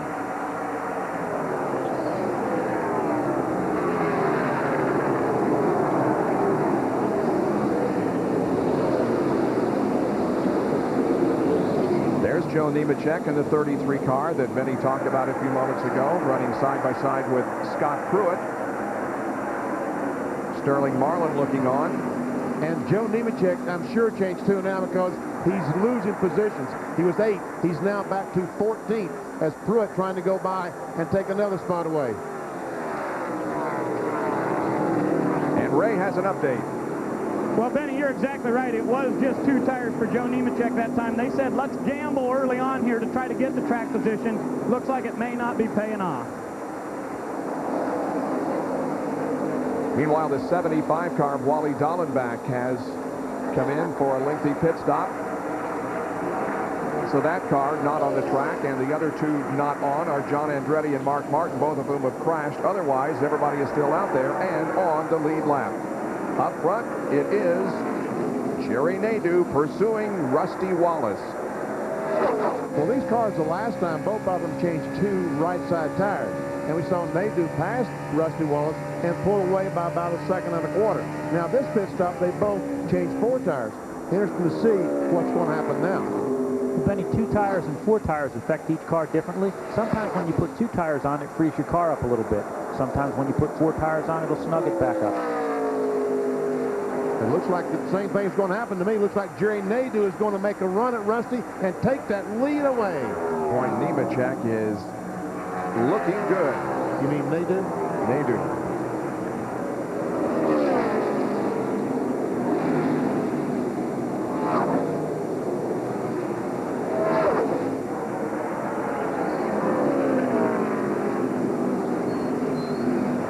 Nadeau looks real good. When you can pull your car that low through the corner, he's got about 3/4 of his car underneath that white line.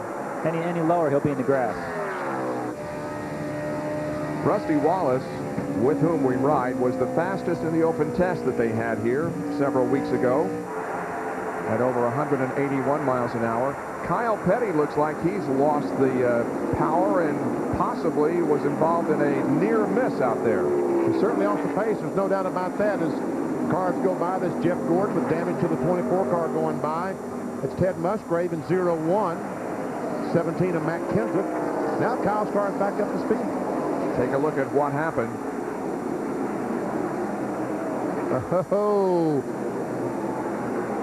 Oh, he's running there with Mike Bliss, and they made contact coming off the second corner. That's why Kyle got off the pace, but now he's back on. Let's check it out from Elliott Sadler's viewpoint on board the Citgo Ford. Watch Kyle Petty just completely sideways when he jumped off the throttle and lost momentum. All these cars were able to get by. John Andretti has been checked at the infield medical center and released. But on the racetrack, it is still a battle between Rusty Wallace and Jerry Nadeau as they are about 1.5 seconds ahead of the third place car of Ricky Rudd. Running fourth at the moment is Bobby Labonte.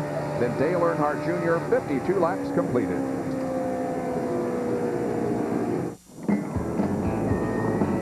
Bubba, it's great hanging with you guys. I love you, man.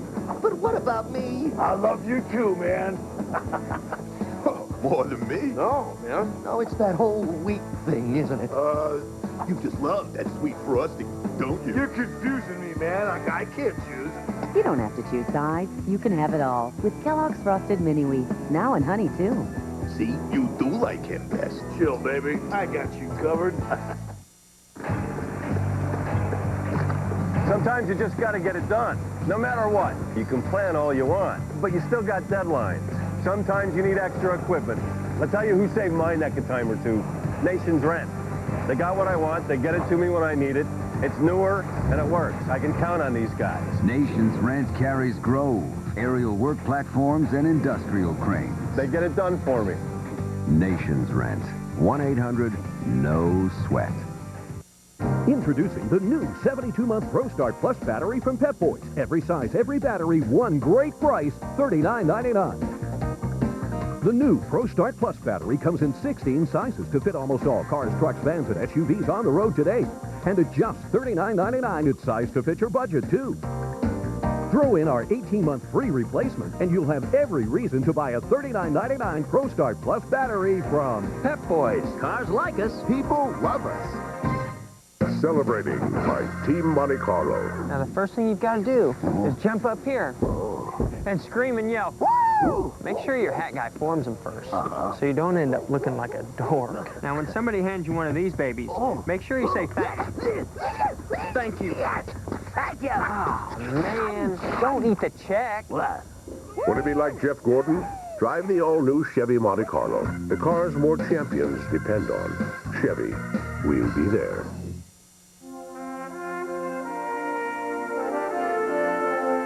The family has always put in the forefront to protect the quality and the standards set by Adolphus Busch.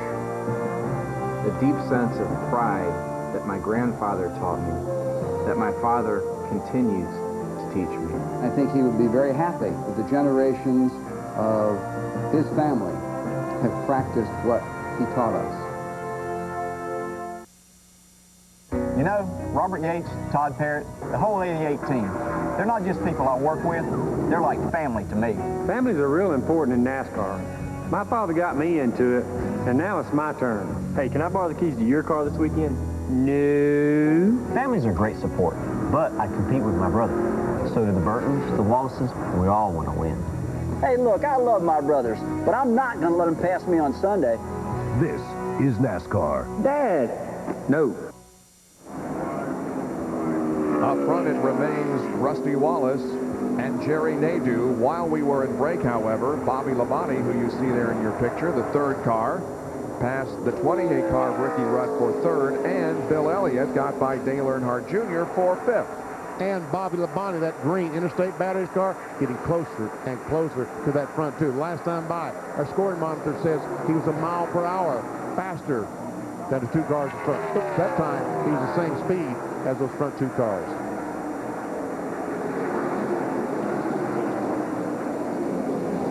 Well, they're in the 13th position, the 92 car. Hut Strickland, his first ride in Junie Donlevy's Hill Brothers Coffee Machine, and he is making the most of it. Started 36th by the 11th lap, had moved up to 28th, and now he finds himself in 13th position on the 57th lap of the race. A good run for Hut Strickland. Scott Pruitt right behind him, and then comes Mike Skinner. And Jeffrey Bodine. And Jeffrey Bodine had problems during qualifying. First round, spun the car, coming out of the fourth turn, damaged it, came back in second round qualifying, and for the while had the fastest until his brother knocked him off. But nevertheless, Jeffrey Bodine in the Brickyard 400. Started in 16th, or rather currently is running in the 16th position. Just ahead of him, Mike Skinner in the 31, Scott Pruitt in the 32. On board with Mike Skinner, coming off corner number 2 down the back stretch.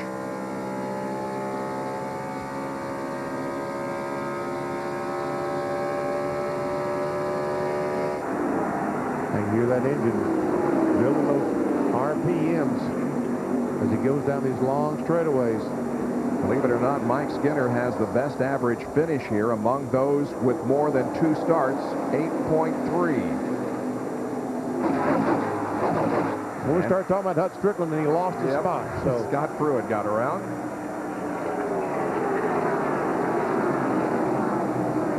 Pruitt's rookie year in the NASCAR Winston Cup Series. Now Mike Skinner goes to the inside of Hut Strickland, and Hut loses another spot. We better get off him, or he may be at the back of the field. Yeah, we got to quit talking about him.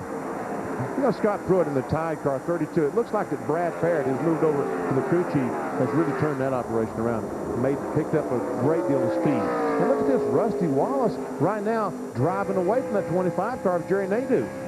Benny, I think those cars are pretty equal. The problem being the car behind picks up the dirty air, slows it down a little bit.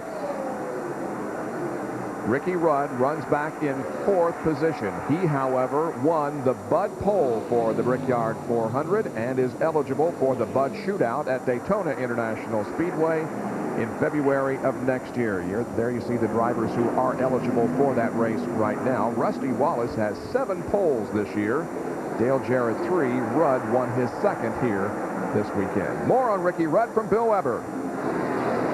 Well, Ricky Rudd has been having a good run on the track, but he does have a small problem in his car. The radio button that he uses to talk to his crew sticks. So he presses the button to talk to the crew. When he releases his thumb, this button doesn't come back up. So he has to remember to smack the button to get it to release so he can hear his crew. So far, it's working fine. What they're concerned about is that he might forget to hit it. The button would stay down. The crew wouldn't be able to hear him, so he couldn't hear his crew chief or his spotter. They brought out this backup button. They're going to put it on the drink pole during the next pit stop, hand it to Ricky to see if he can make the repairs under caution before they go back to green. So you not only have to be able to drive the car during the race, sometimes you got to be able to fix stuff. Jerry Punch. Let's show you the right front tire that came off John Andretti's Pontiac. You see the outside of the tire. Take a look at the inside shoulder. There's a chunk missing on this inside shoulder of his right front tire. This tire had 25 laps on it.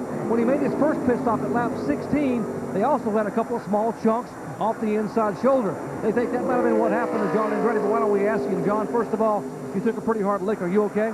Oh, yeah, I'm fine. Looks like you might have had a tire situation with the right front on the inside. Yeah, I don't know what the thing is. We have less camera than last year because we know that we were worried about last year when guys had problems with heat in the shoulders, and Goodyear said we were good, and we felt like we were good and pretty conservative. And I don't think that's what caused it. I'm not sure what caused it, if I hit something and slid it and got a chunk knocked out of it or what. But when I went into turn 3, I had no indication, and it just went down on me. So a piece of metal, something could have cut that tire and separated part of that? It could have. I don't know. I mean, I'm no tire expert. I know we didn't have any problems up to that, and Terio's Pontiac was handling awful good, and then the King was in there telling me, he goes, next race we win, if somebody comes up and says you were lucky, he goes, I don't care if they all drop out. He goes, you need to punch them right between the eyes, because as lucky as we've been, we deserve a little bit of luck, and boy, I'd have loved to have had it here at Indianapolis. Can you get back in? You're staying in the uniform. They're working on the car. Any shot of getting back out and getting some points? No, it's taking me that long to get over here. No, honestly, I hope they don't get it fixed. It's too hard to stay out of the way. There's too many guys out there racing, and this is too important of a race to be out there just trying to gain 3 or 4 points. All right, John Andretti able to walk away with a smile, although a pretty hard lick. And that man there behind John was his father, Aldo, his biggest fan. Well, we have a lap car separating now Rusty Wallace and Jerry Nadeau. That would be the 75 car of Wally Dallenbach. And Ray has an update on Jerry Nadeau. Well, Bob, now the 25 car is just a little bit too tight, and Jerry's been saying we need to go back to the air pressure we had at the start of the race, because they did make an adjustment on this last 4-tire stop. Keep in mind, though, this car is very, very good on the short run and not as good on the long run. So they were happy last time to see that caution come out because they had only gone 27 laps.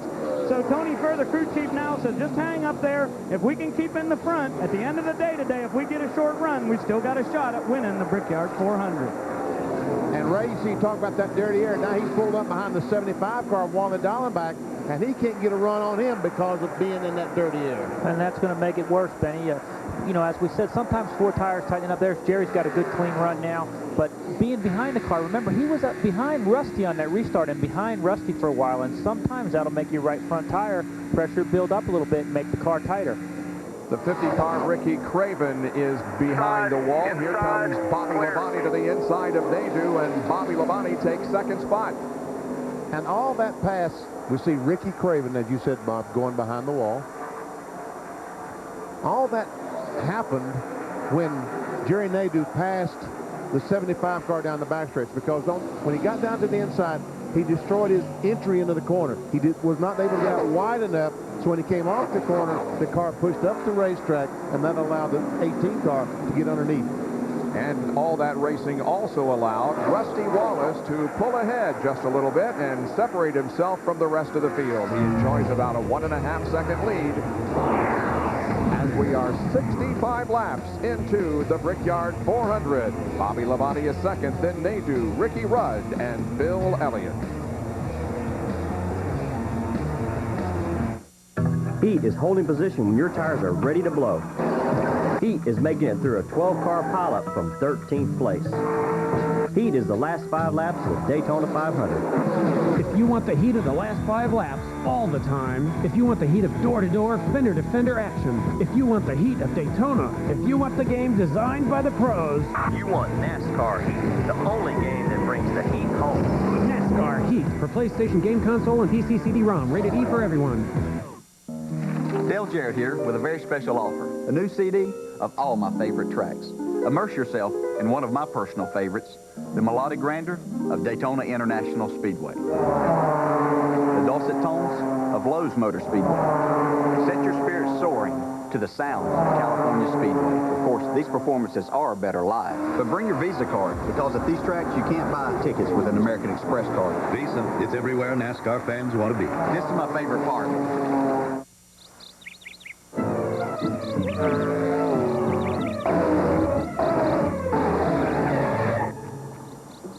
You missed a spot. Presenting The Day at the Gordons, where racing champion Jeff Gordon and his wife Brooke eat new Fritos Chili and Scoops. A hearty cup of chili and loads of Fritos corn chips. It's fast, it's filling, it's Fritos.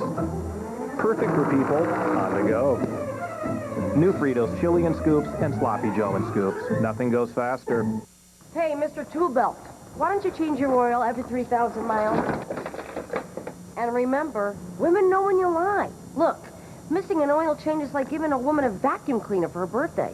You know better. Come on, consider the risk. This is reformulated Quaker State. Protection beyond 3,000 miles under any driving conditions. Can you say insurance? Because I could say I told you so. Reformulated Quaker State. It's been tested. It works. What more do you need to know? The greatest ideas and the coolest effects make the best commercials from all over the world. The best commercials you've never seen. Tonight, 10, 9 Central on ABC. Camp is where it all begins, and championship dreams are born. In a rematch of the Super Bowl, St. Louis faces Tennessee, Monday, August 14th on ABC. Internet is here to wish good luck to all the ESPN.com Fantasy Football League participants. Go, you guys. Beautiful. It's ESPN Fantasy Football 2000. The Brickyard 400 on ABC Sports, brought to you by Team Monte Carlo, the cars more champions depend on. Chevy, we'll be there. And Budweiser, with the crisp, clean, refreshing taste you'll find in no other beer. This Bud's for you.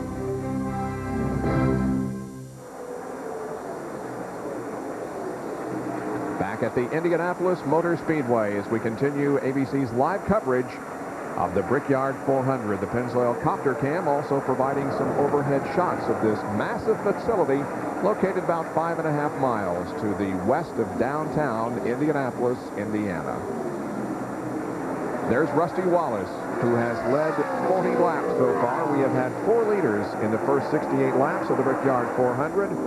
Rusty has led 39, Rudd 17, Nadeau 11, and Compton 1. Regardless of where you are, though, on the racetrack, you battle for position. We saw a perfect example of that just a few moments ago. Boy, did we ever. Joe Nemechek, the Oakwood's home in the middle between Jeffrey Bodine, the 60, and Michael Walter.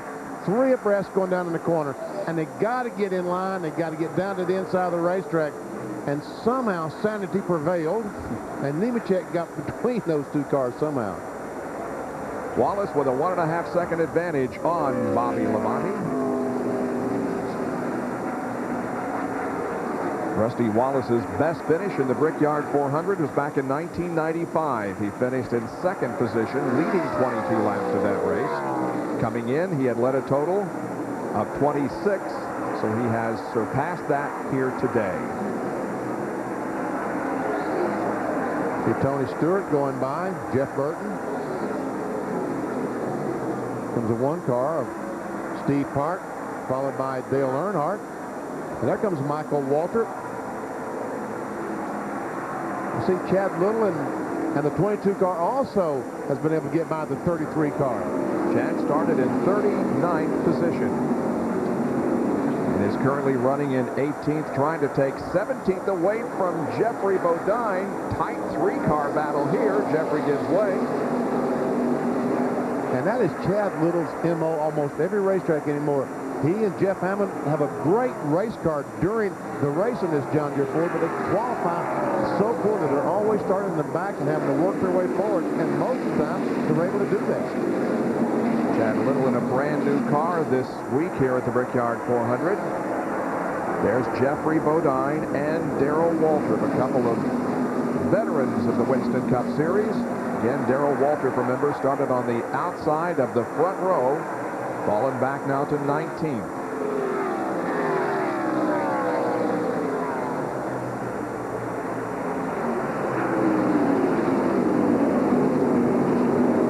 Jeffrey Bodine began his NASCAR Winston Cup season at Richmond after the accident in the truck race at Daytona. Chad Little wants the position from Ward Burton. Well, I tell you what, I don't know that I've seen any car turn any better than Chad Little's as he comes off the corner. Well, he's about to pass Ward Burton, and Bill has the update on Ward. Well, Bob Ward's been slipping back through this field since that last pit stop. He's told Tommy Baldwin several times his car is extremely tight. He told him just about a half a lap ago that this car is just very, very tight all over the racetrack. Tommy said they'll try and fix it for him next time they pit, but a tight race car right now for Ward. Ward is about to lose another position as Darrell Waltrip is to the inside at the end of the backstretch.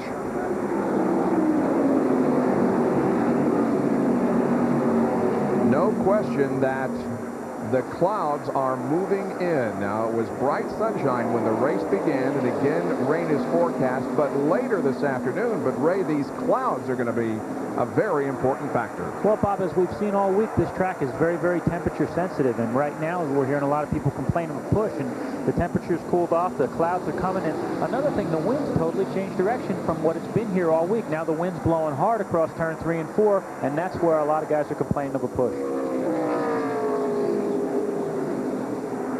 Wallace enjoys a 1.1 second advantage over Bobby Labonte. We're going to take a break because another sequence of pit stops should be coming up momentarily here at Indianapolis.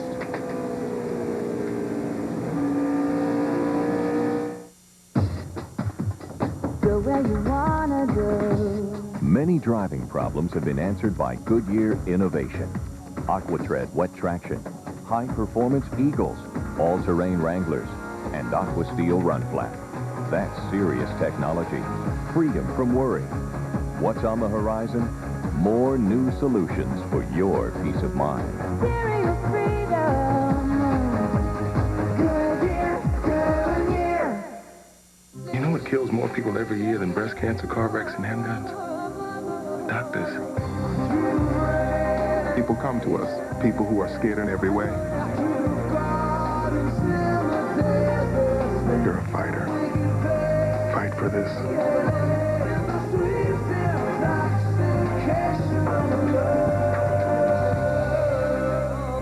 From the creator of Homicide, Gideon's Crossing, Wednesdays this fall on ABC.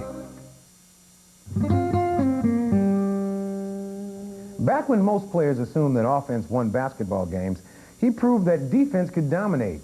He revolutionized the game as the league's original shot blocker. Back then, they didn't even keep track of block shots. But because of Bill Russell, they do now. When you're an original, you do it your own way. Original Coors. Original Coors. Knock one down.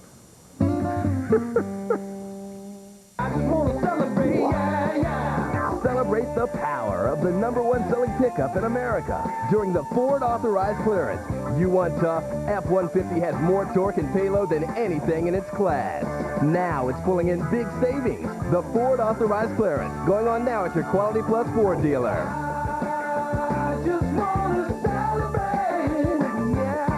Now get up to $1,000 cash back or low 3.9 financing on a built Ford Tough F-150.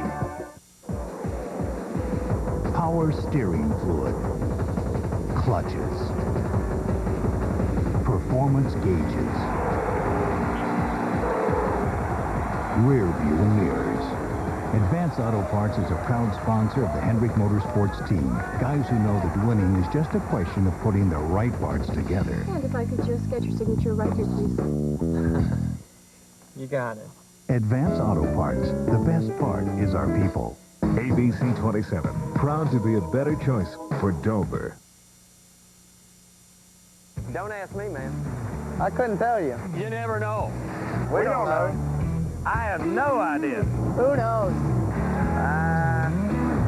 I give up. Don't ask me.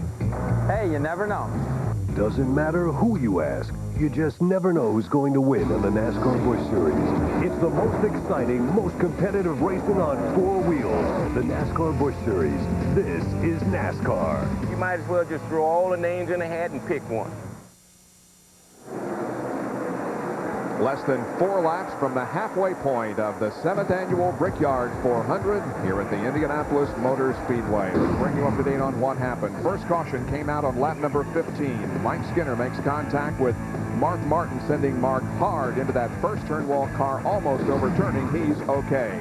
Second caution, John Andretti cuts a tire, hits the third turn wall.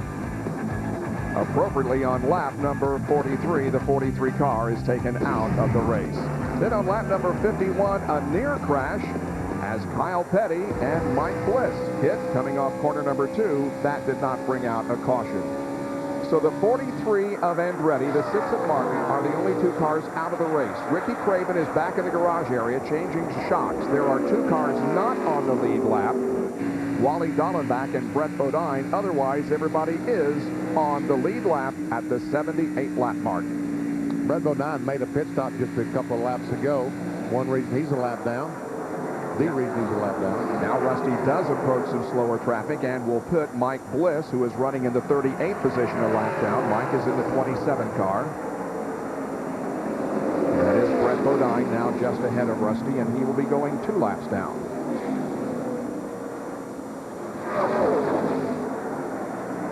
Bobby Labonte also able to get to the inside of Mike Bliss.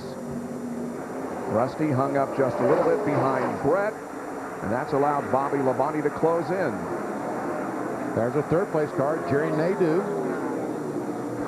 4th place car, Ricky Rudd. Bill Elliott goes by.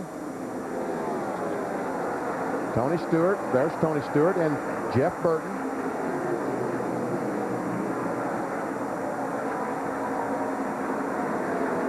Dale Earnhardt Jr. and Dale Jarrett. Dale Earnhardt running back in the 10th position. And Ward Burton is going to be the first to come in for a pit stop in this sequence. Here's Bill. And what they're going to try and do here is capitalize on fresh rubber before everybody else, but they do make a track bar adjustment 2 rounds. Remember, Ward has been backsliding through this field.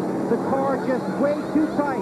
Good stop, hang up on the left front, though. That's what they wanted. Looks like it was going to be a good stop. Hung up on the left front. Ward has the freshest tires at the speedway. But by capitalizing on those fresh tires, they also might have taken themselves out of a fuel window. They're forcing themselves to get at least 40 laps now to make it to the end of the race if it stays green. Ward Burton and his family spent the weekend last weekend, their off weekend, at the beach, and then he went to the Republican National Convention in Philadelphia. Back to the office, though, this weekend here in Indianapolis, and Ward Burton stays on that warm-up lane all the way through turn number 2. Then he can blend in with the other traffic. There is Darrell Waltrip who is in 15th position after starting in second spot. He was in 29th position when we went back to the green flag, so he has moved up nicely since the race went green. Attaboy, DW, trying to close in on his brother, Michael Waltrip.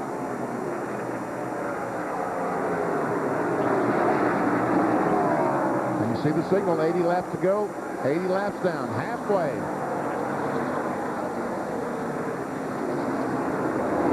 They talked about what Ward Bird did last week, and you know what Rusty Wallace did? Went to Europe and floated around in the Mediterranean. To Italy, to be exact, that's right. Here is Johnny Benson making a pit stop. The Aaron's Rent Car, new sponsorship on that Pontiac. Here's Ray. Right side tires are going on, Bob, and as the crew comes back around, they've decided to go with 4 right here by getting to the halfway point. As Ray Evernham said, they'll be close on fuel, but if this track stays green, this could be a big advantage for not only Johnny Benson, also Ward Burton, who came in early. Kenny Schrader in the M&M's Pontiac making his way out of pit road. Bobby Hamilton and Dale Jarrett also are going to make pit stops. We're a lap past the halfway point, Doc. Well, the defending champion of the Brickyard 400, Dale Jarrett, brings the quality care for Thunderbird down pit road, or Ford Taurus. He should only have to make one more pit stop. They could probably have gone about 3 more laps on fuel. Remember what happened 2 years ago, so they're not going to take any chances. They make an adjustment in the rear of the car. Left side tire is going on the 2-time Brickyard 400 winner's car. Jarrett a little bit tight in the middle of the corner. He is down and away. Dale Jarrett. Right down left. But Jerry, this will be a 4-tire stop for Jerry Nadeau, whose car got a little bit too tight. Now they're going to go down on the left side air pressures because the air temperature has changed here in Indianapolis. They think this car will be a lot better. 4 tires now, and they hope they can get rid of that tight situation. Jerry? Ricky Rudd, very tight in the middle of the corner off. They make a wedge adjustment. They have adjusted the air pressure in the tires. They will make only one more stop around lap 122. Rudd says the car is getting better and better. He's down and away. Dale Earnhardt also on pit road as the crew goes to work on the right side of that machine. Now quickly around to the other side. The fuel is topped off. Meanwhile, Rusty Wallace relinquishes the lead. Bill Weber. Rusty Wallace has a solid car. This will be 4 tires, and just like last time, 1 round of fight going in to tighten the car up just a tick. Rusty Wallace has never won at Daytona. He's never won at Indianapolis. This could be his biggest day as a race car driver. The 4 tires waiting on the left front, and Rusty returns. 16.9-second pit stop for Rusty Wallace as Dale Earnhardt Jr. now comes to pit road.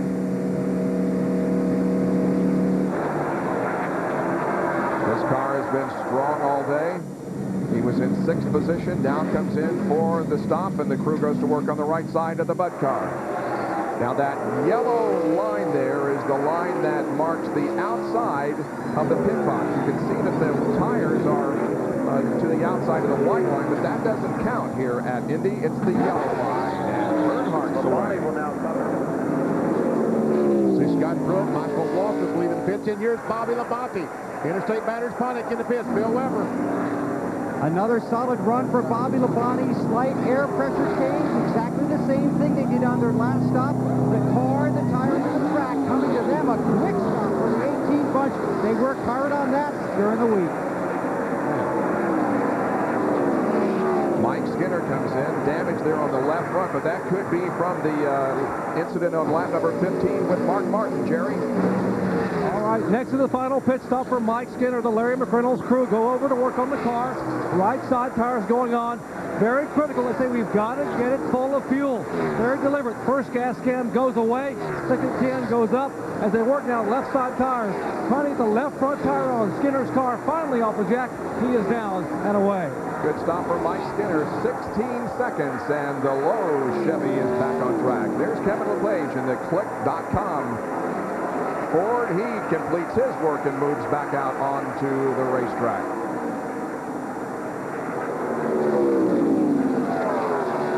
Slowly 55 miles per hour. He has to maintain that speed limit down pit road. On board the Circuit City on board of Bobby Labonte. He's back on the racetrack down the front stretch, completing yet another lap. And he is the leader of the race, or is Rusty Wallace now shown as the leader as Bobby Labonte comes right on the rear deck of the Bobby Hamilton car. Yes, Rusty Wallace is the leader by about 1.5 seconds over Jerry Nadeau. We'll be right back.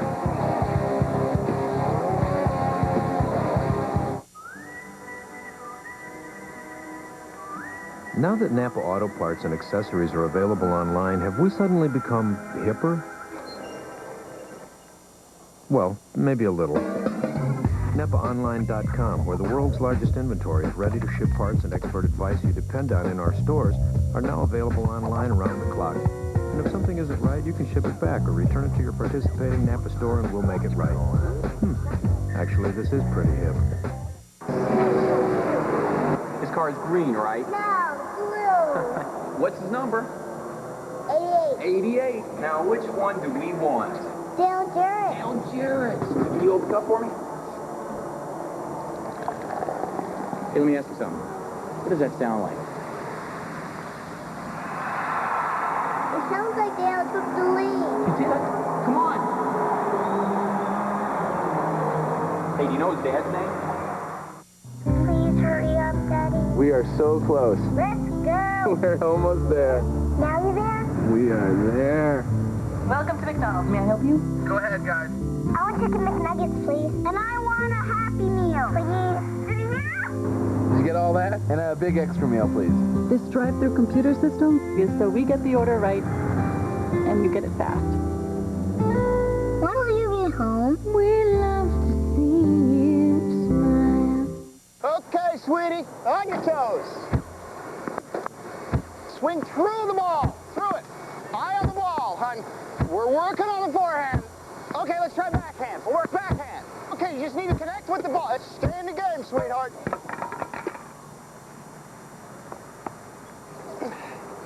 Now, don't be afraid to charge the net. How do you plan on financing your retirement? Conseco's annuities have tax advantages that can help. Conseco, step up.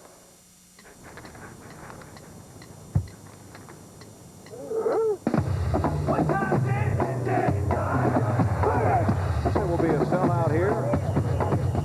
It is electric inside this stadium. It doesn't get any better than this. It's Major League Soccer on ABC Sports. Clint Mathis leads the first-place Metro Stars against Ante Razov in the Fire. Live Sunday at 4, 1 Pacific on ABC.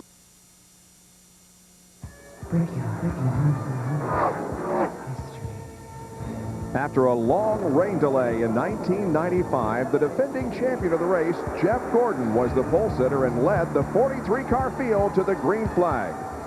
It was Jeff's 8th pole of 1995. Jeff dominated the race early on, but then Dale Earnhardt was fastest when it counted late in the event.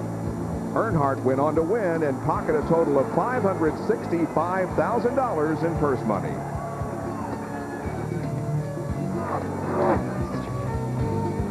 And that year, 1995, Rusty Wallace finished in second position. Here in the year 2000 in the Brickyard 400, Rusty Wallace is the leader by about a half second over Jerry Nadeau. When Rusty Wallace caught the 12 car driven by Kyle Petty, he really picked up some aero push. He struggled trying to get by, which allowed Jerry Nadeau and the 18 car by Bobby Labonte to close up right on the back of him. Kyle Petty is a lap down in the 31st position, so 30 cars are on the lead lap at the 90-lap mark. 3 cars are not at the racetrack. John Andretti, Mark Martin taken out in crashes, and Ricky Craven remains behind the wall, although is not officially listed as out of competition. Bobby Labonte in third. He's the NASCAR Winston Cup points leader.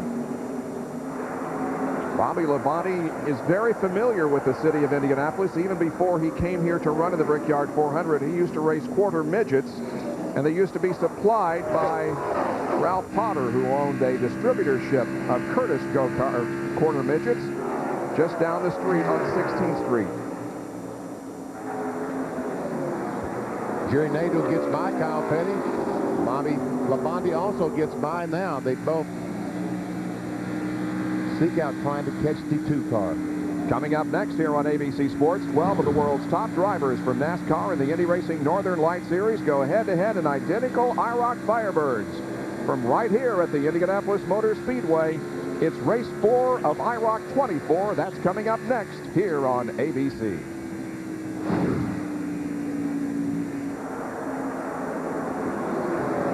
Average speed of the race so far, 149.092 miles an hour. Rusty Wallace now approaches the 17 car of Matt Kenseth, who is running in 30th spot. Kenseth is leading the Rookie of the Year point standings as we come into the Brickyard 400. We look back up the track a little bit and see Ricky Rudd. And right ahead of him is Bill Elliott, who is running 4th. These cars are 10 seconds behind the leader, Rusty Wallace. Right now, this thing looks like a 3-car race right now between Rusty Wallace, Jerry Nadeau, and Bobby Labonte. And Jeff Gordon is running right behind Ricky Rudd, but Jeff is not on the lead lap. He is a lap down in 34th position. That car damaged in the incident early that took out Mark Martin. Jeff Gordon had contact with Rick Mast and spun him around, and there you can see the result of the contact. Damage on the right front of the DuPont Chevy. So Snoopy did not get to victory lane. Again, they're commemorating 50 years of Peanuts cartoon characters. Charles Schultz. There's Tony Stewart, who's 6th. Here comes the 7th place car of Jeff Burton. Wow.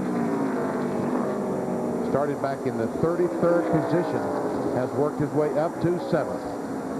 And Ray Dunlap has a report on pit road.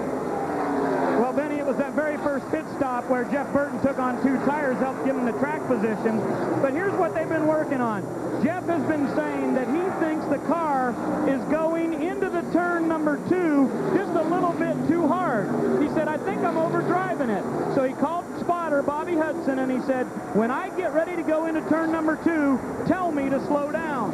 They did that a couple of laps. He started picking up 3 or 4 tenths on every single lap. So then he called spotter Buddy Parrott and said, do the same thing for me down in turn 4. So the 99 car is slowing down in turn 2 and turn 4, and it's making him go a lot faster. Jeff Burton currently about 17 seconds behind our leader, Rusty Wallace, but he's learning a better way around the racetrack. Jeff is coming off a 2nd place finish at Pocono 2 weeks ago and is in a brand new car here for the Brickyard 400. It's a good thing he asked the spotter, not the crew chief, because the crew chief keeps telling you to go faster, go faster. Rusty Wallace still not able to get around Matt Kenseth, who is just ahead in the DeWalt Tools number 17. And Bobby Labonte has moved into that 2nd spot, getting by Jerry Nadeau. Now Wallace looks to the inside, entering turn number 3. Still can't make the move. But Kenseth will give him room. And now that's the 77 car of Robert Presley, who is in 29th spot, that Rusty will try to lap next.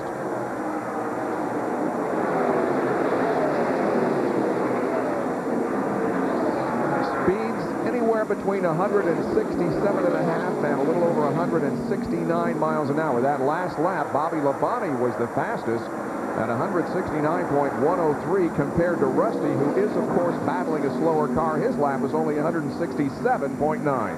He finally is going, I think, going to get position on Robert Presley.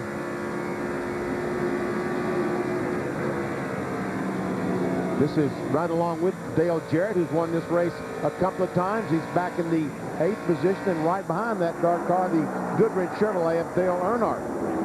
The lap car of Mike Bliss, number 27. Earnhardt passes. And right now, DJ's got a good run, Jerry. Indeed he does, Bob. If you're wondering why we haven't heard more from the defending and two-time Brickyard 400 champion, it's because since the wave of the green flag, he has been very, very tight. Here's what all they've done to the car. They have basically adjusted the track bar 4.5 rounds. They've taken 5 rounds of wedge out, and they've adjusted the air pressure 7 pounds. And guess what? He's still tight. He's still complaining of being tight. They cannot get the car freed up.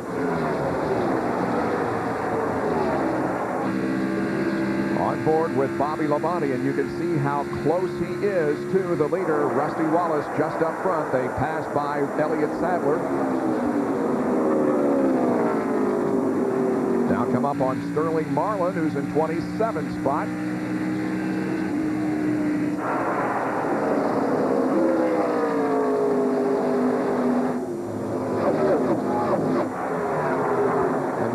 Most everyone that does this job, we keep talking about arrow push, and that's what we're talking about. When Rusty Wallace pulls up behind the 40 car, well, this time he gets a run on down the straight and gets position and goes by. But if you notice, Benny, he timed his move. He needed to get his nose underneath that car before they got to the corner, and he had to turn. Meanwhile, Labonte had to pass Marlin coming out of the first corner. We're nearing the 100 lap mark with Rusty Wallace showing the way at Indy.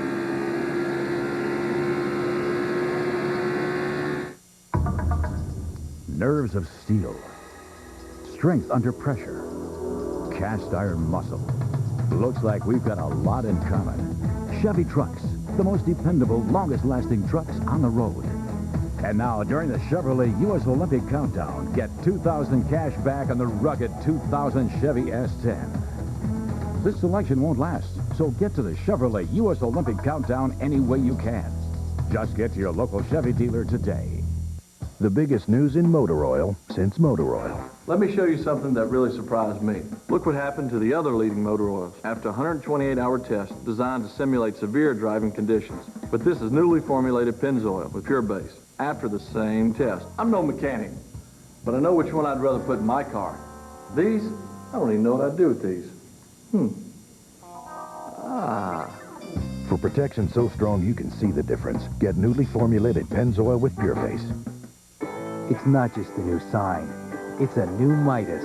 Expanded services, new genuine Midas parts, a lifetime guarantee. We're more than mufflers. We're a new way to keep a good thing going. Go Midas. Gentlemen, a moment of silence in honor of Bob. Bob, a good friend, a good man, whose time had come. Thanks, Bob. Thanks, Bob. First, get a designated driver. Next, grab a Miller Lite. It's Miller time. Excuse me, our car broke down. Can anyone give us a ride home? Back later, guys. Oh, thanks. Bye, Bob. What? They gave our room away? Not what you want to hear. Then Super 8's where you want to stay, where VIP members get guaranteed rooms and 10% off. Clean, friendly Super 8. All the room you want. This is not Christopher Columbus. This is not Madame Curie. This is Kevin Brooks' kindergarten class. What are the tadpoles going to turn into, guys? And this is a child learning. When you build a child's curiosity, they discover a whole new world. This is the power of learning. Several aircraft flying over the Brickyard 400 and the Indianapolis Motor Speedway, and among them the Pennzoil copter cam providing us these overhead shots. And we're watching Rusty Wallace on the left and Bobby Labonte on the right. First and second as 100 laps have now been completed. And the winner in 3 of the 6 races has not led until after lap 100. Well, tomorrow ABC Sports brings you the excitement of Major League Soccer. The first place New York, New Jersey Metro Stars travel to the Windy City to take on the Fire. Tomorrow live at 4 Eastern, 1 Pacific, here on ABC.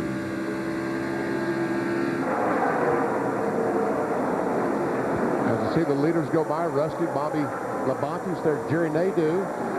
And see McDonald's car, Bill Elliott.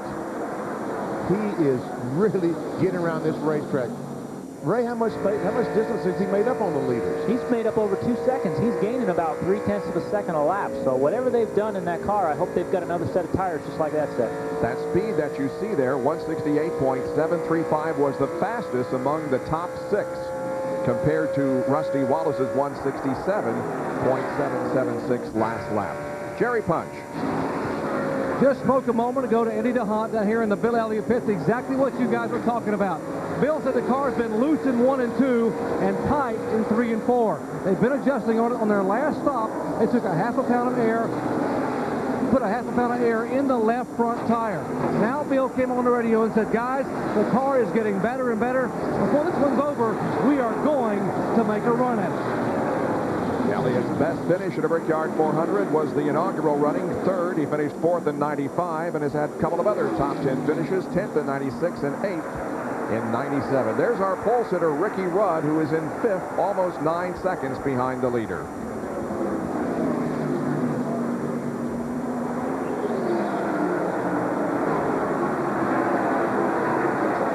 Back in the 14th and 15th positions, Michael Waltrip and the 90 car of Hut Strickland. And Strickland continues to impress. There's Dale Earnhardt going by. Stacy Compton, Mike Skinner, Scott Pruitt, who's having a great run. And pretty soon we're going to see, that's Darrell Waltrip. And there comes a 90 car. Hut Strickland has that great run going. Jeffrey Bodine and Michael Waltrip, Joe Nemechek. These guys are running 14th, 15th, 16th, 17th.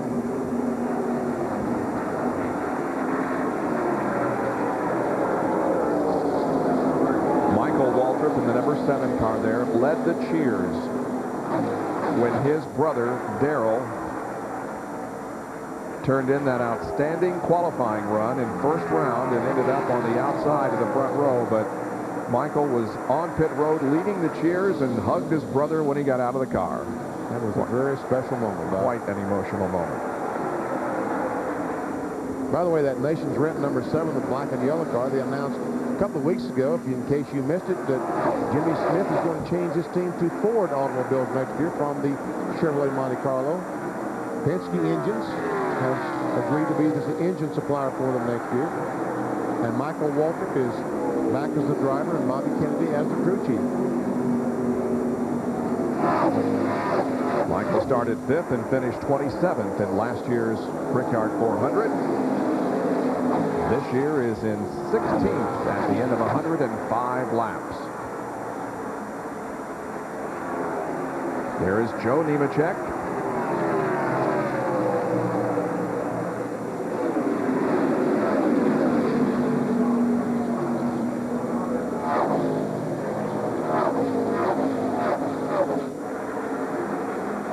For those of you just tuning in, Terry Labonte abandoned the number 5 Kellogg's Monte Carlo after 655 consecutive starts. The injury that he received at Daytona just won't go away. He's having dizzy spells, and he just didn't feel like he could start today's Brickyard 400, and so Todd Bodine qualified the car and is driving it here in the race.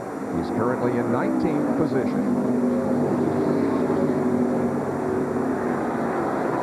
And behind we see the Todd Bodine car is Brett Bodine, the 11 car for Ralph's Supermarket Ford, and he's had all kinds of problems today, hasn't he, Ray? Well, he really has, Benny, and he's had to come into the pits twice now for green flag stops because the car is so tight. He says it just cannot turn at all in the center of the corner. So they came in, made some major adjustments. He went back out. He only ran 15 laps before he had to come back in again. So when you do that and you pit under green, for sure you're going to lose a lap. I think Brett's lost 2 or maybe even 3 now. So a tough day for the Ralph Supermarket Ford. He is 2 laps down, running back in 40th position.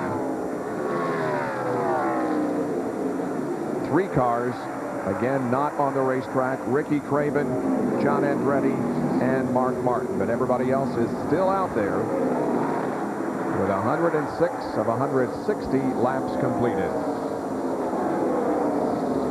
There are the first two, Rusty Wallace and Bobby Labonte. They are running about 3.5 seconds behind the third-place car of Jerry Nadeau. You mean in front of? In front of. And just lapped the 10 car of Johnny Benson. Benson is now in the 22nd spot. 21 cars now in the lead lap. Well, here's the 14 car of Rick Mast, and he was involved in that incident on the 15th lap that eliminated Mark Martin. Rick Mast driving the Conseco-sponsored car owned by A.J. Foyt. Rick Mast, the pole sitter in the inaugural Brickyard 400. Here today, things have not gone well for him. He's running in 39th position, a lap down. And you can see that things aren't going too well because he only turned about 8,300 RPMs, and most of these guys turning about 9,000 down that straightaway. And you hear the RPM down in the engine, but you know what? I saw a top speed of almost 190 miles an hour there, and the back of that car is all tore up. It's hard to go in the corner that fast with your spoiler knocked out of the air. And Ray, there's one other thing with Rick Mast. The left rear is torn up, so the crush panel got completely removed there when the crew started working on it. So he's got all that air going up on the inside of the back of the race car, and they had to use a ton of duct tape just to try to hold the rear deck lid down. Rick said it's been a handful all day long.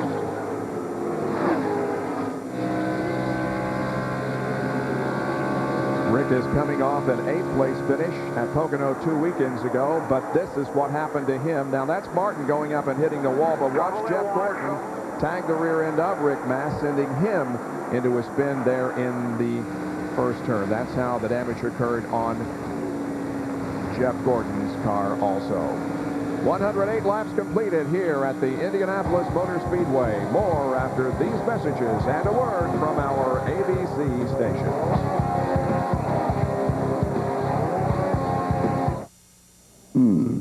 Interesting. Coca-Cola or Pepsi-Cola? A paradox. While molecularly similar, they logically seem to offer two possibilities. Of course, you must invariably arrive at one and only one correct choice.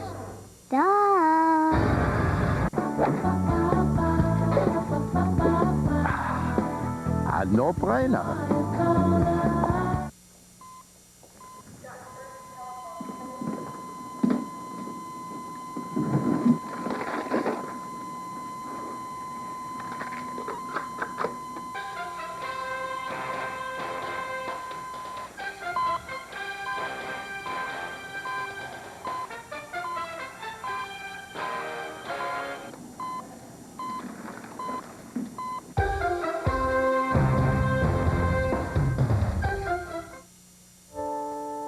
You've got a key to your house.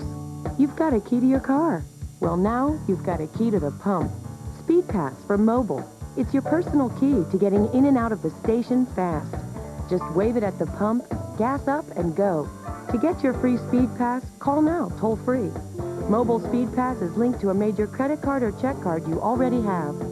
Over 3 million people are already getting gas faster with Mobile Speed Pass, the fastest way to get gas.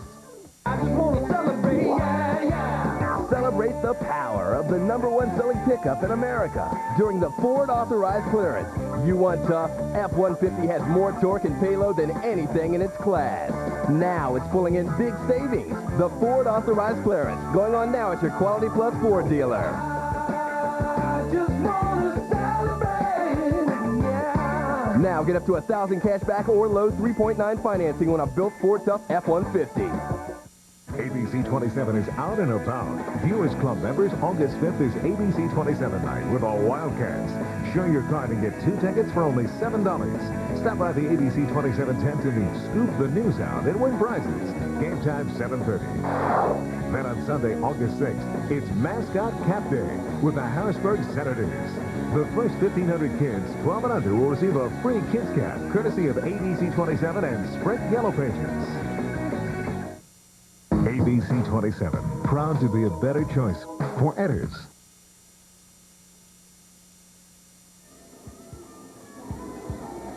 6 runnings so far of the Brickyard 400 at Indianapolis. The inaugural event was won by Jeff Gordon.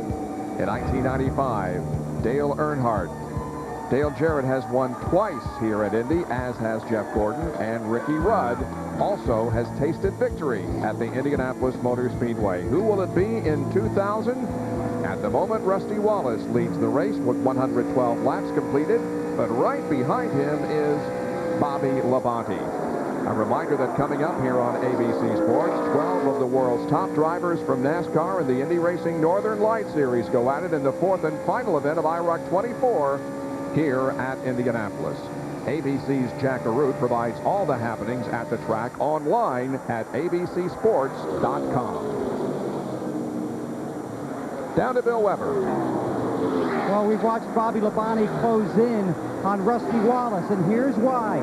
Bobby was being very careful with his right front tire after the last pit stop.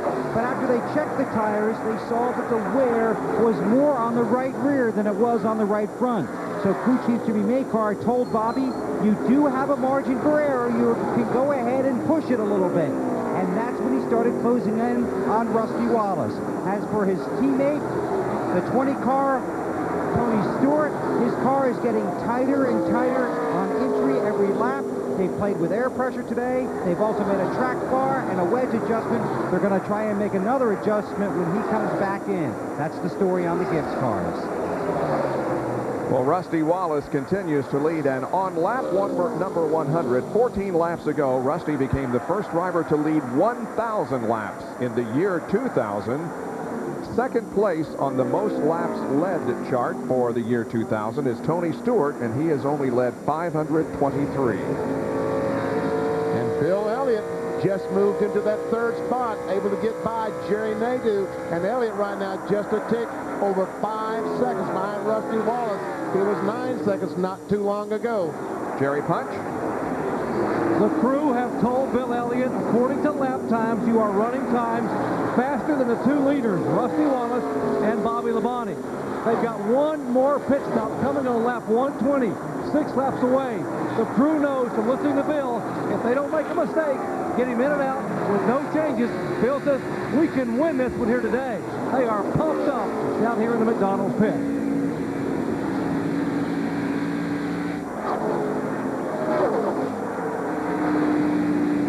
But right now, at the front of the field, Wallace and Bobby Labonte. I think that Bobby Labonte, if he were able to get by Rusty Wallace, could drive away from him. But it just goes to show you how tough it is to pass these cars with the aerodynamics. Once again, Bobby Labonte, the green car, following the 2 car, does not get that full complement of air to push that nose of the car down. He comes off the corner, he picks up that aero push, cannot get back on the gas to drive under and off the way from Rusty Wallace.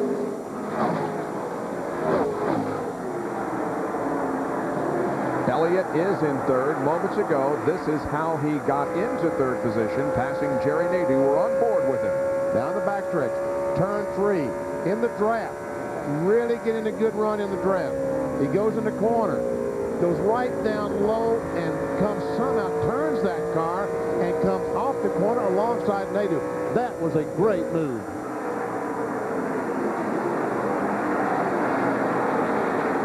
So Bill now 5.8 seconds behind this duo. And there it is in terms of the racetrack itself. It's Johnny Benson just ahead of Elliott. Benson is in 22nd position, a lap down. But you see that lap traffic has actually slowed the 94 car down a little bit. Benny, I think it's a little bit more even than downforce. I believe that turbulence, all that turbulent air actually slows the 2nd car down. Do you? There's the 6th place car, the Home Depot Pontiac driven by Tony Stewart. And right behind him in hot pursuit is Jeff Burton.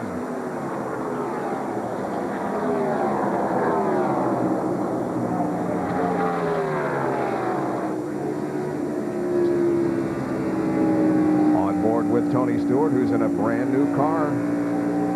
This week here at Indy, the team did test with this car during the open testing period. The top 5, 117 laps completed.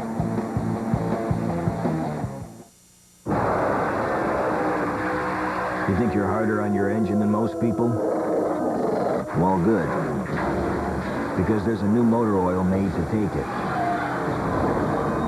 Introducing new Pennzoil Synthetic with Penzane. Penzane was developed for the space program and is used by NASA. Don't change your driving, just change your oil. Pennzoil Synthetic. It's rocket science for your car.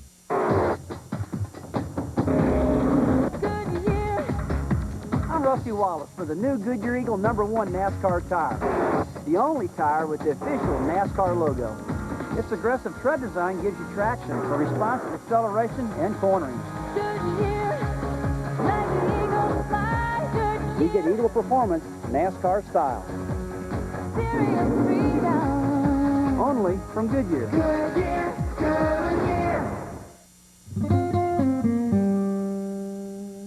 In his rookie season, Bill Russell led the league in rebounding. He averaged almost 23 a game.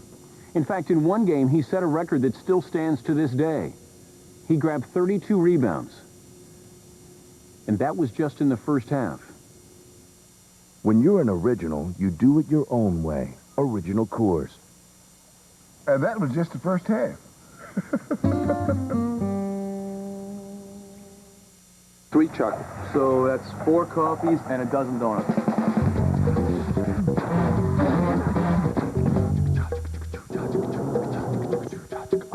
Guys? Drywallers are working at a whole new speed. They're using new easy-scoring, clean-snapping USG sheetrock brand wallboard and installing faster than ever. Slow, guys. The next generation of wallboard is here. Hey, it's about time. Now run get us some lunch. We need 4 hoagies, sodas, bag of chips. Time is precious, and to a kid who needs attention, time is priceless. The great thing, it's something we can all find a way to give. Did you know you own something priceless? Imagine sharing it. Give your time to a child who will value it. Be a mentor. Put children first.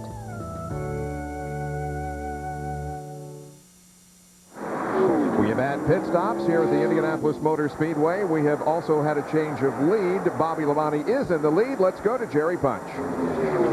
Final scheduled pit stop for 44-year-old Bill Elliott. Awesome Bill, a 14-time most popular driver.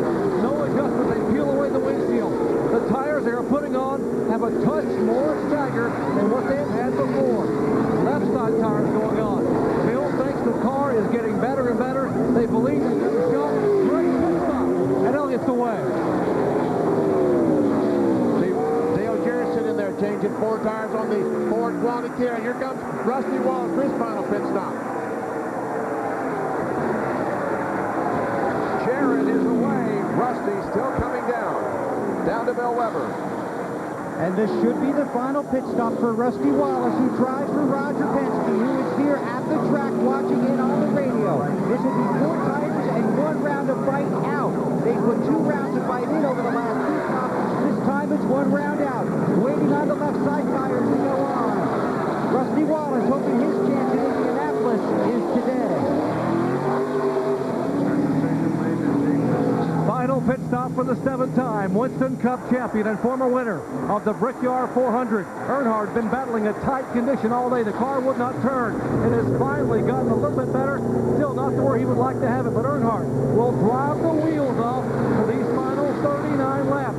Good pit stop so far. Right side tire going very quickly. They clean the windshield. Left front, left rear. They've got to get it full of fuel. Out of the way. What a good for his crew. Let's go to Bill Weber.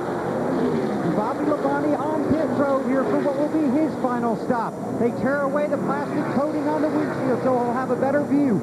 Right side tires are on. He told Jimmy Maycar if the conditions stay the way they have been, don't change a thing. This team believes they're going to victory lane. Labonte on his way. Look at that, 14.5. You talk about pressure. These guys, tremendous pressure. They pull off the pit stop of their life. Rusty Wallace comes down the front straightaway. 18 cars on a pit exit. Who is going to win the race off turn 2? There we see Bobby Labonte. Can Rusty Wallace get in front of him? We're on board with Bobby looking back. Remember, he has to stay in that warm-up lane until he gets to the 2nd corner, and then he can blend in with traffic. It looks like that he may be able to get out ahead of him. He did. Rusty Wallace is now behind Bobby. Oh, no. Rusty's going to try to drive on the outside. At the end of the backstretch, Wallace retakes the lead on lap 123. Wow. Oh, here comes Bobby Labonte back. They know that right now track position, being in front is so critical. Rusty holds him off. Labonte had to back off as Rusty maintains the advantage. Off of the fourth corner, down the front straightaway they come.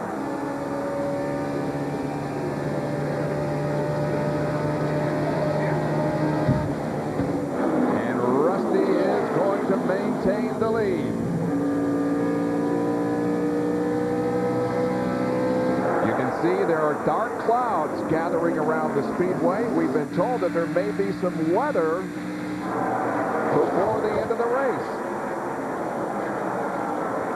Less than 40 laps remain, however.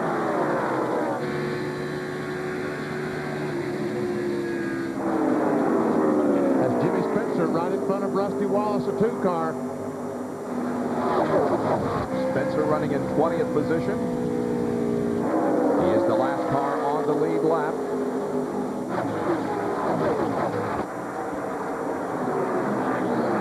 Spencer wants to stay in front of Rusty Wallace. Rusty drives down. Boy, Rusty gets a great run at the end of the straightaway, but Spencer comes down and blocks that move.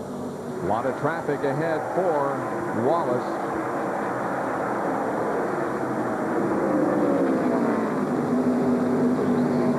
Now he'll try it again. Oh, and Jimmy Spencer's trying to drive on the inside of Rick Masters at the same time. Rusty's trying to drive on the inside. The leader is 3 wide for just a second. And Bobby Labonte will also make it 3 wide for a moment, but he is able to pass both, and so Wallace and Labonte now have no cars between them. And meanwhile, Bill Elliott is just 4 seconds behind these front 2 cars. If these guys get racing too hard, I think that Elliott can move up and catch him. He was a little over 5 seconds behind him before the pit stop, so they either gained on the track or those guys down in the 94 crew had a great stop. Less than 4 seconds now, Benny.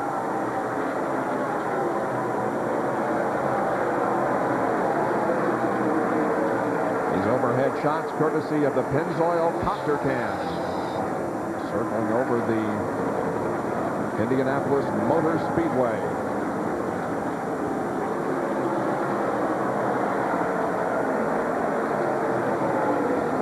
Wallace comes on Michael Waltrip, who is running in 17th spot. We'll try to put him a lap down.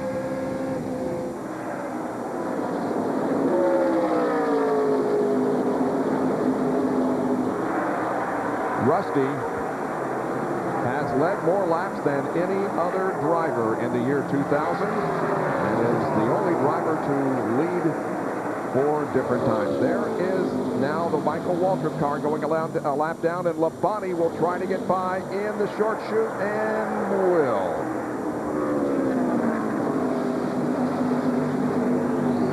Pretty good ways between Rusty Wallace and the next car. Steve Park, the Pennzoil car. So it looks like Rusty for 5 or 10 laps will have clear racetrack in front of him. There hasn't been much attrition in this race. Only Mark Martin, John Andretti, who crashed, and Ricky Craven, who dropped out with mechanical problems, are out of this event. 40 cars are running with 126 laps completed. But Rusty Wallace has been in the lead for 91 laps, and he remains there, leading Bobby Labonte, Bill Elliott, Jerry Nadeau, and Tony Stewart.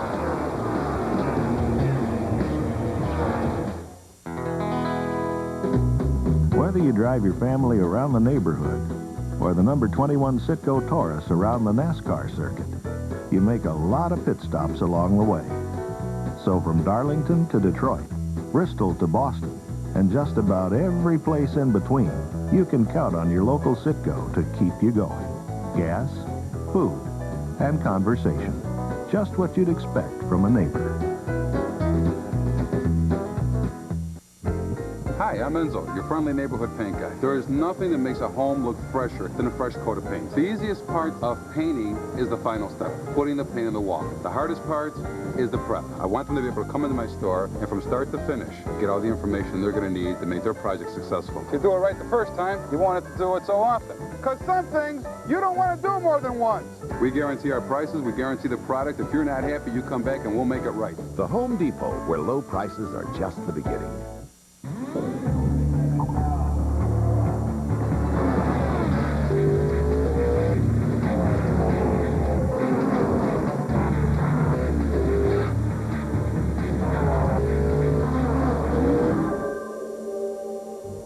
Cool cars. Cool boots. Introducing the next generation of Red Wings with Comfort Force. Red Wing Shoes, proud sponsor of Petty Enterprises Racing. From the quarter mile at St. Louis to the third turn at Talladega to the pits of Laguna Seca. Wherever innovation is the margin between win and lose, the pros reach for the same tools you do. Craftsman, the official tools of kart, NHRA, and NASCAR. They battled to one of the most thrilling finishes in kart history. Montoya won in Michigan, and Freddie became the points leader. They meet again at the Miller Lite 200 next Sunday on ABC.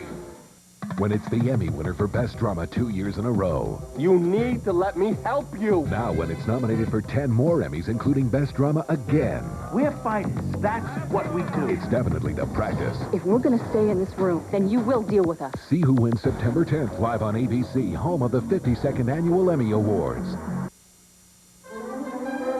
The Brickyard 400 on ABC Sports, brought to you by Original Coors. When you're an original, you do it your own way. Original Coors. And Citgo. You love racing, we love racing.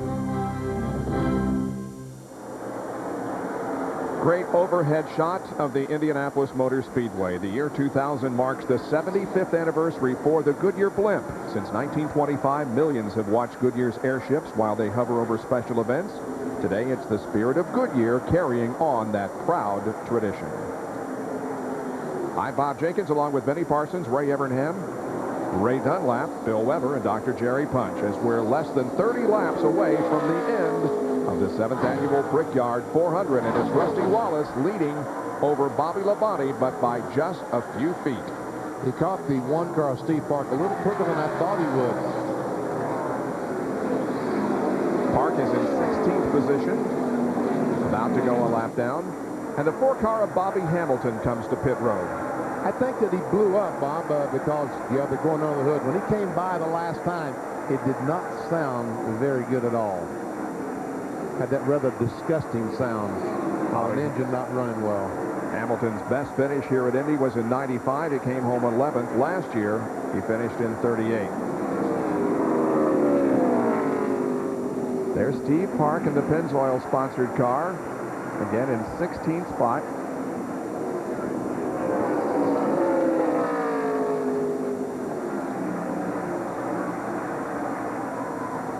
Only 2 caution periods in the race today. Only been under caution for 7 laps. The average speed is 153.481 at this point. 5 different leaders besides Wallace, Rudd, Nadeau, Bobby Labonte, and Stacy Compton. Wallace has led 97 laps to this point. You know, Bobby Labonte, the 18 car back in second spot. He's the leader of the NASCAR Winston Cup point standings, and a very slim lead. But look at here. He is trying to win this race. I talked about that at the very top of the show. These guys, I think, want to win the Brickyard 400 more. It's more than a points race. They want to win. And I think Labonte will do whatever he can to win the race. He won't forget about the points, but winning is going to be the ultimate thing that he wants to do. And there's a battle for the 3rd spot. Bill Elliott and Jerry Nadeau. It looks like on this set of tires that Nadeau is a little bit better than Bill Elliott. Jerry Nadeau is having one of the best races of a NASCAR Winston Cup career. Ray Dunlap? Well, Bob, here's the situation. Throughout the day today, they've made numerous changes on the 25 car to try to loosen it up a little bit. Everyone's been tight. But every time they make a change, it gets a little bit cooler here, and the cloud cover comes around. So that tightens the car back up. Well, on the last pit stop, they made some major changes to the number 25, and Jerry said it's much, much better now. He's caught right up to Bill Elliott here, and so far, they're the fastest Chevrolet. Now, whether they have a shot to get up there with the 2 and the 18, I don't know, but it's been a pretty good day for the young driver from Connecticut. Indeed, it was just 2 races ago that Nadeau recorded his best NASCAR Winston Cup career finish, 4th at New Hampshire. That's where he is running right now. The problem they've got right now, if Nadeau is faster than Elliott, and Bill Elliott, we know, is faster than 97 car of Chad Little, but he can't get by him. Chad Little just finally feels sorry for Bill. Bill moves over and lets him go by, because once you go in behind those cars, passing becomes awfully difficult.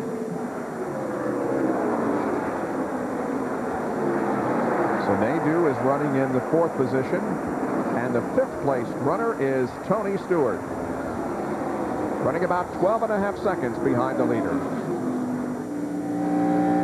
And the guy that has lost some ground in the last 30, 40 laps has been Ricky Rudd, who ran 5th for a long, long time. He's now back to the 7th spot, as Jeff Burton has moved into 6th. As a matter of fact, Jeff Burton was the fastest among the top 6 that last lap at 168.843. Jeff Burton in the Exide Ford.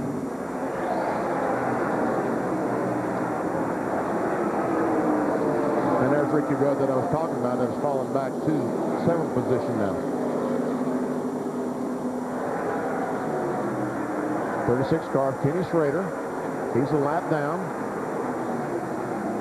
And here comes the defending NASCAR Winston Cup champion, Dale Jarrett, who is in 8th position. On board with Dale.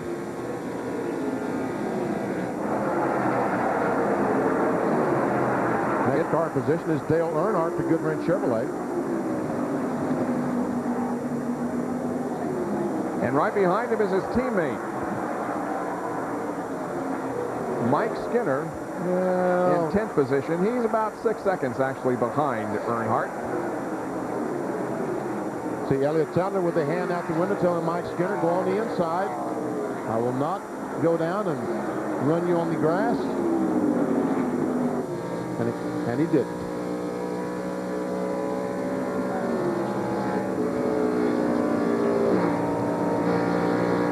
Well, the laps are winding down. 136 of 160 complete. More after these messages and a word from our ABC stations. The biggest news in motor oil since motor oil. Let me show you something that really surprised me. Look what happened to the other leading motor oils after a 128-hour test designed to simulate severe driving conditions. But this is newly formulated Pennzoil with Pure Base after the same test. I'm no mechanic, but I know which one I'd rather put in my car. These, I don't even know what I'd do with these.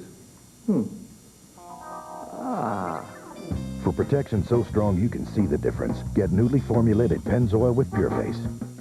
A popular TV anchor, an average June morning.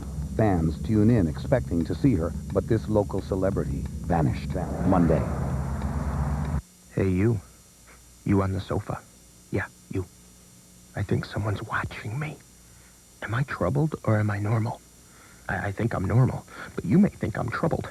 I don't really care what you think. I'm normal. Don't you think? The Trouble with Normal. Fridays this fall on ABC. You've got a key to your house. You've got a key to your car. Well, now you've got a key to the pump. Speed Pass from Mobil. It's your personal key to getting in and out of the station fast. Just wave it at the pump, gas up, and go. To get your free Speed Pass, call now, toll free. Mobil Speed Pass is linked to a major credit card or check card you already have. Over 3 million people are already getting gas faster with Mobil Speed Pass, the fastest way to get gas.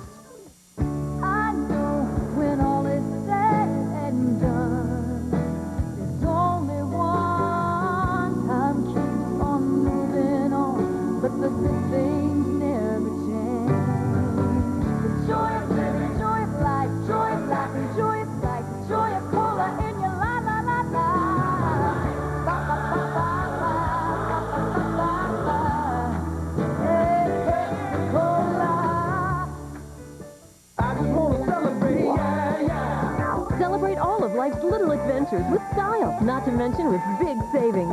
The Ford Authorized Clearance. Get into Ford Explorer with four-wheel disc brakes and power everything. America's #1 seller just got more affordable. The Ford Authorized Clearance at your Quality Plus Ford dealer.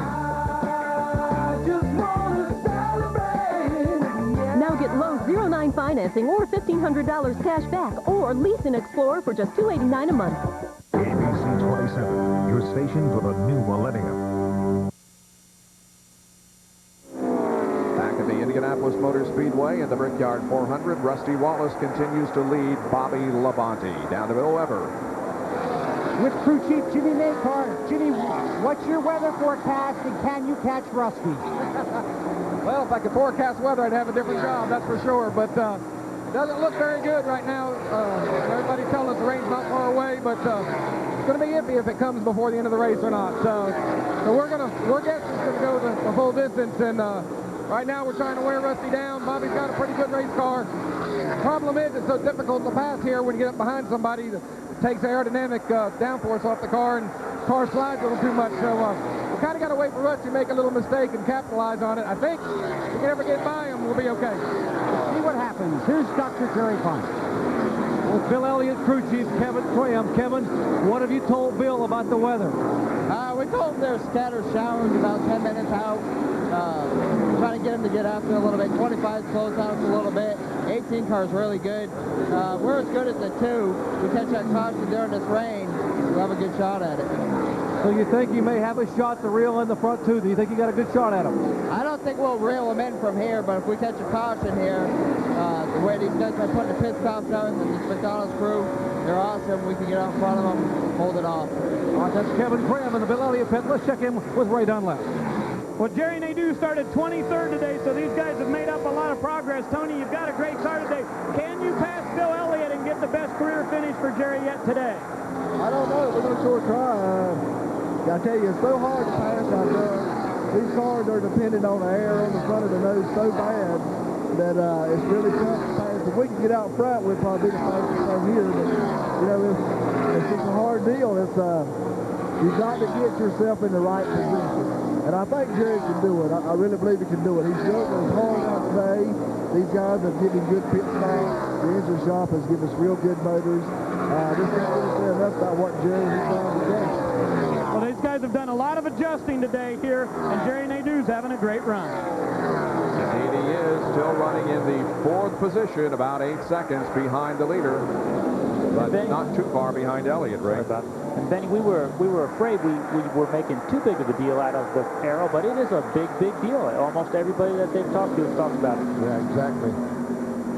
And I think it looks like that Nadeau right now is just kind of waiting for one strong run. I don't think that right now he's just trying to cool his tires, trying to get himself ready for one huge run to try to catch Bill Elliott and get by. I think you've got to be able to get that run and get the nose out from behind that car to get it to turn into the corner. And see Dale Earnhardt taking a spot away from Ricky Rudd. That moves Earnhardt up to 8th spot, and Rudd, the pole sitter, drops back to 9th. And these clouds are moving in. It is getting darker and darker, so that means it's getting cooler and cooler on this racing surface, which makes these cars tighter and tighter. We talked about the huge purse up for grabs here today, $6.5 million. We also talked about the fact that some drivers would probably race here for nothing. If Bobby Labonte can win the race, he will also win the Winston leader bonus, which is up to $190,000. That goes to the Winston Cup points leader if he can also win the race. Right now, Labonte is second, but just behind Rusty Wallace, who has led 109 of the 143 laps completed at Indy.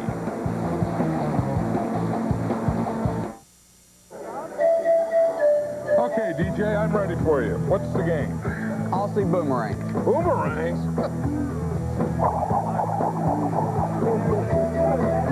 I think I prefer football. So what are you doing here? I came here for the big juicy steaks. How about you? I want that shrimp on the Barbie. Ah, let's go eat.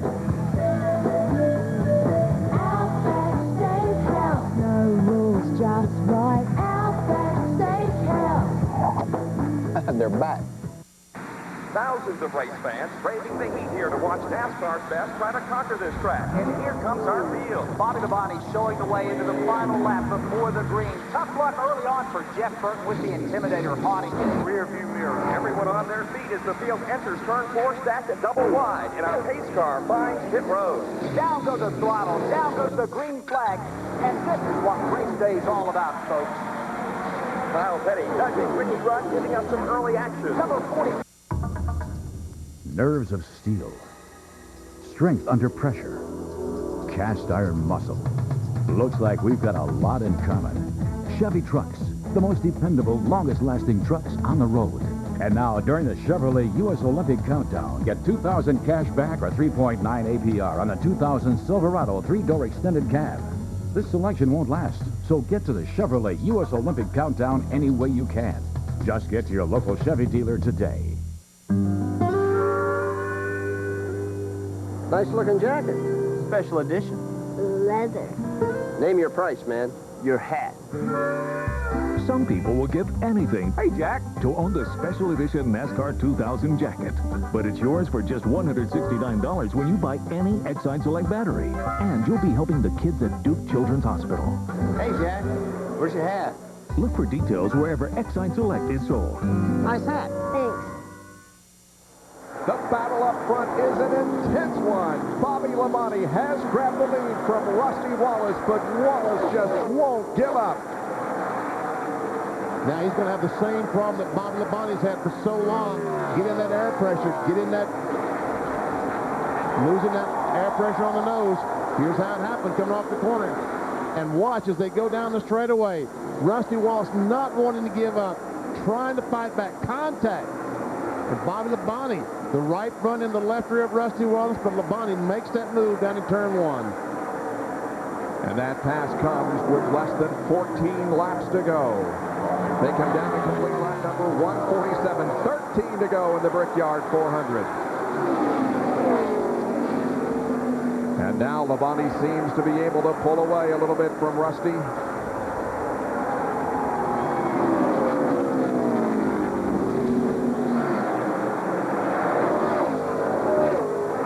Is Bobby Labonte this fast, or is Rusty something wrong with Rusty's car? Maybe it's just the fact that Bobby Labonte's car is that fast. And what he's going to have to watch out for now is that he didn't damage that right front tire. He doesn't have that fender rubbing on it. That's what I was concerned about. Possible a cut in that right front tire on the 18 car. Bobby Labonte took the points lead after Darlington, lost it at Talladega, then retook it at California, and has been in the points lead ever since. Now we have 12 laps to go, and we understand that rain may be about 15 minutes away, so hopefully we're going to get the 12 laps in under green, and we can settle this thing without a shower. Last time by, Bobby Labonte ran 168 miles per hour. That is a full mile per hour faster than anyone else in the top 6 cars. The third place car is driven by Bill Elliott, who is 7.5 seconds behind Bobby Labonte.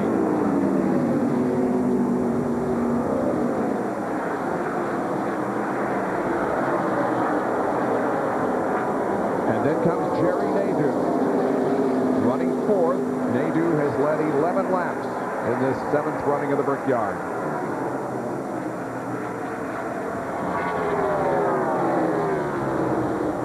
Continuing to run in the 5th position is hometown favorite Tony Stewart. Tony Stewart is 15 seconds behind Bobby Labonte, the leader.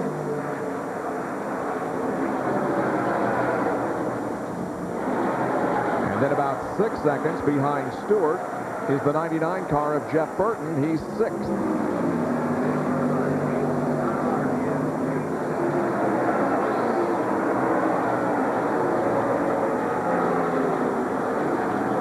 Burton started this race in the middle of the field, but has come on nicely to run up in the top 10.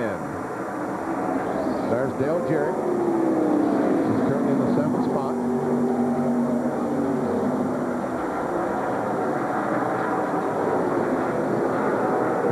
Gordon with his damaged car. He celebrated a birthday yesterday. Here is Dale Earnhardt, who is shown in the 8th spot.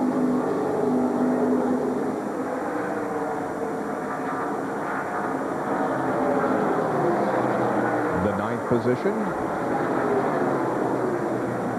is the 31 car of Mike Skinner. A couple of lap cars there. Dave Blaney and Ted Musgrave. Here comes the Lowe's Chevrolet, driven by Mike Skinner, running in the 9th spot. He's been able to get by Ricky Rudd, the pole sitter. We're on record pace here. The average today, 155.223. That's better than the record race average. And Scott Pruitt, the tide ride, just got by Ricky Rudd to move in 10th spot. This would be his first top 10 in NASCAR Winston Cup racing if he can just stay there. I believe it'd be his first top 10. Yeah, his career best finish came at Daytona, the very first race that he competed in the Winston Cup Series, 19th. Jerry, how about Ricky Rudd? Well, just talked to the crew a moment ago. They think they might have made a mistake on that final pit stop. They just changed 2 tires, hoping it would loosen Ricky up a little bit and free him up. It really hasn't helped the car as far as helping some of the car to turn in the corner, but the car now is just slipping and sliding everywhere, so he's obviously losing spots on the racetrack. Tough break for our pole sitter.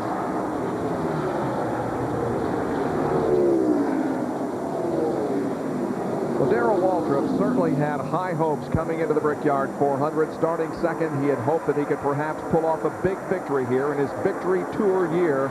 He's not going to go into victory lane today, but it does have to be somewhat of a victory for Darrell Waltrip, who is currently 12th. This weekend is a big victory for Darrell Waltrip.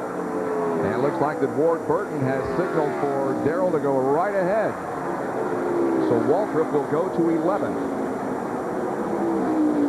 There's the 13th place car of Dale Earnhardt Jr., who ran up amongst the leaders in the early going, but has fallen back now to the 13th spot in the Budweiser Chevy. 22 car of Ward Burton. We saw Darrell Waltrip going by. He's back in the 28th spot. He's a lap down. Next car behind Dale Earnhardt Jr.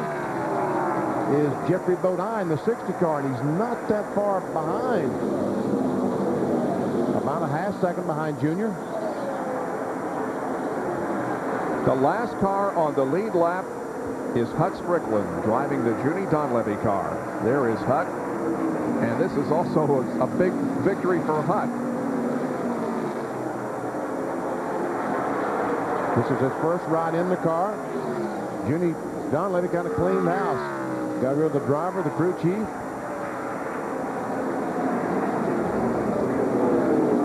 Hut's first start of the year 2000 also. And right behind is the leader, Bobby Labonte, and he's pulling away from Rusty Wallace by over 2 seconds. And there will be 6 laps to go when he crosses the stripe next time. ABC Sports presents an NFL preseason special. Steve Air McNair and the Titans look to avenge last year's heartbreaking Super Bowl loss as they face league MVP Kurt Warner and the Rams. St. Louis versus Tennessee next Monday. It's an early start now at 7 o'clock Eastern, 4 Pacific on ABC. Bill Weber has a report on Rusty Wallace. Well, Bob, often you can tell a driver's frustration by the tone of his voice on the radio. But you can also tell it when you don't hear anything on the radio, and that's been the case with Rusty Wallace. He hasn't said a word to his crew in the last several laps. But on the previous run, late in that run, the car got tighter and tighter. Just a tick, but it was enough. Remember, Bobby Labonte got by him, and Jimmy Makar said, we're waiting, hoping to wear him out. That appears to be the situation here. The 2 cars just a little bit tight. Labonte's car got better. To his last lap speed of 166.5. Labonte ran 168.5. Rusty realizes now with 5 laps to go, unless some miracle happens, he will not win his first Brickyard 400. Bobby Labonte has posted runner-up finishes here in 97 and 99, finished 3rd in 98.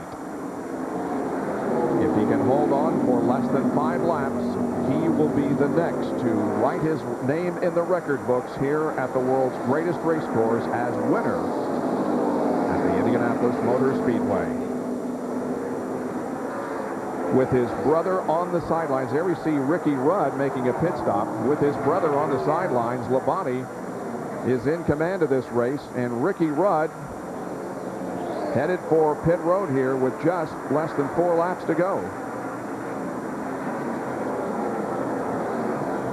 Well, my guess is by changing 2 tires, trying to get some track position, they did not put all the fuel in the car he needed to go to the end of the race. It's going to cost him dearly as far as the final standings are concerned. He's probably going to drop back to about 14th position. Rudd now has the gas necessary to complete the distance.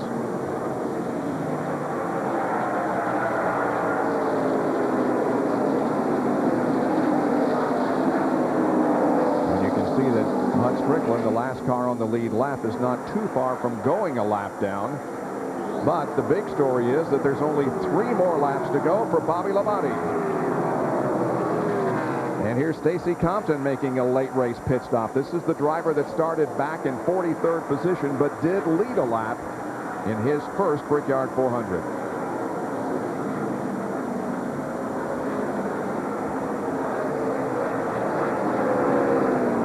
Mark Melling, the owner of this car, is not in attendance here in Indianapolis today. He's attending a wedding, his own in Michigan. Congratulations, Mark. Wish you could have been here at the race, but some things are more important than others. Labonte up at the north end of the racetrack.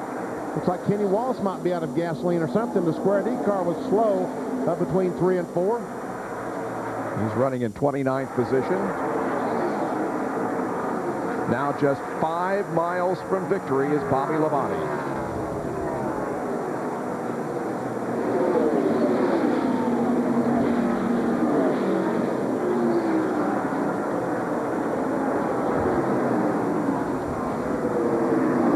What a season it has been for Bobby Labonte so far. He could be the NASCAR Winston Cup points champion for the year 2000.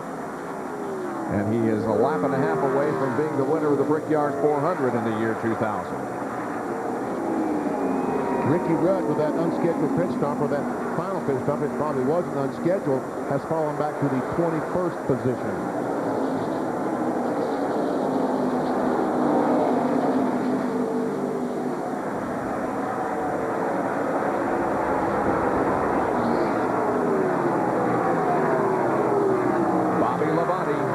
The white flag, one more tour of the 2.5-mile oval at Indianapolis.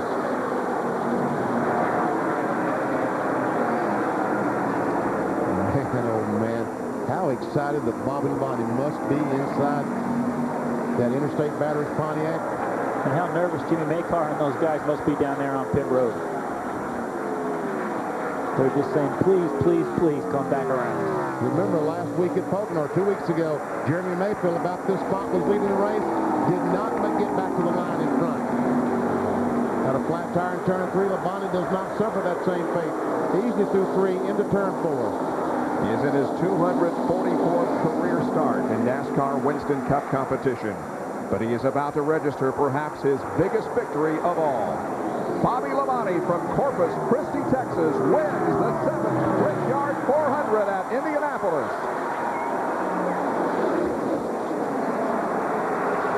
The cars cross the line. Rusty Wallace will be second, about 4 seconds behind Elliott.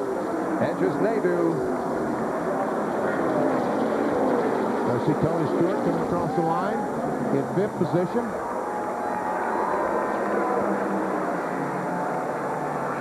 Sixth spot is going to go to Jeff Burton. A huge celebration going on in the Interstate Batteries team. Well, 4 came into this event with their names etched in the bricks at the Indianapolis Motor Speedway. Jeff Gordon, Dale Earnhardt, Dale Jarrett, and Ricky Rudd. And now Bobby Labonte is the most recent to gain fame and win the Brickyard 400 at Indianapolis. We'll talk with him in a moment.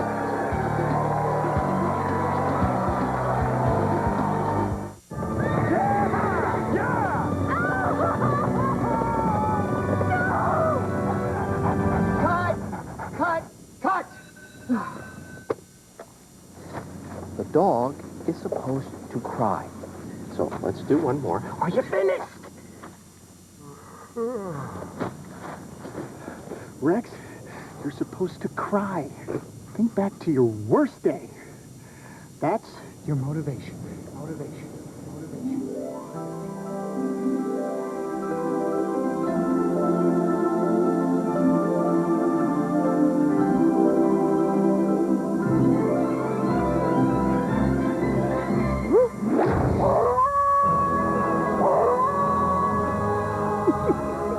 Cut it! Quit that! I smell seafood. Thank you! Rex, about your next movie. Call me.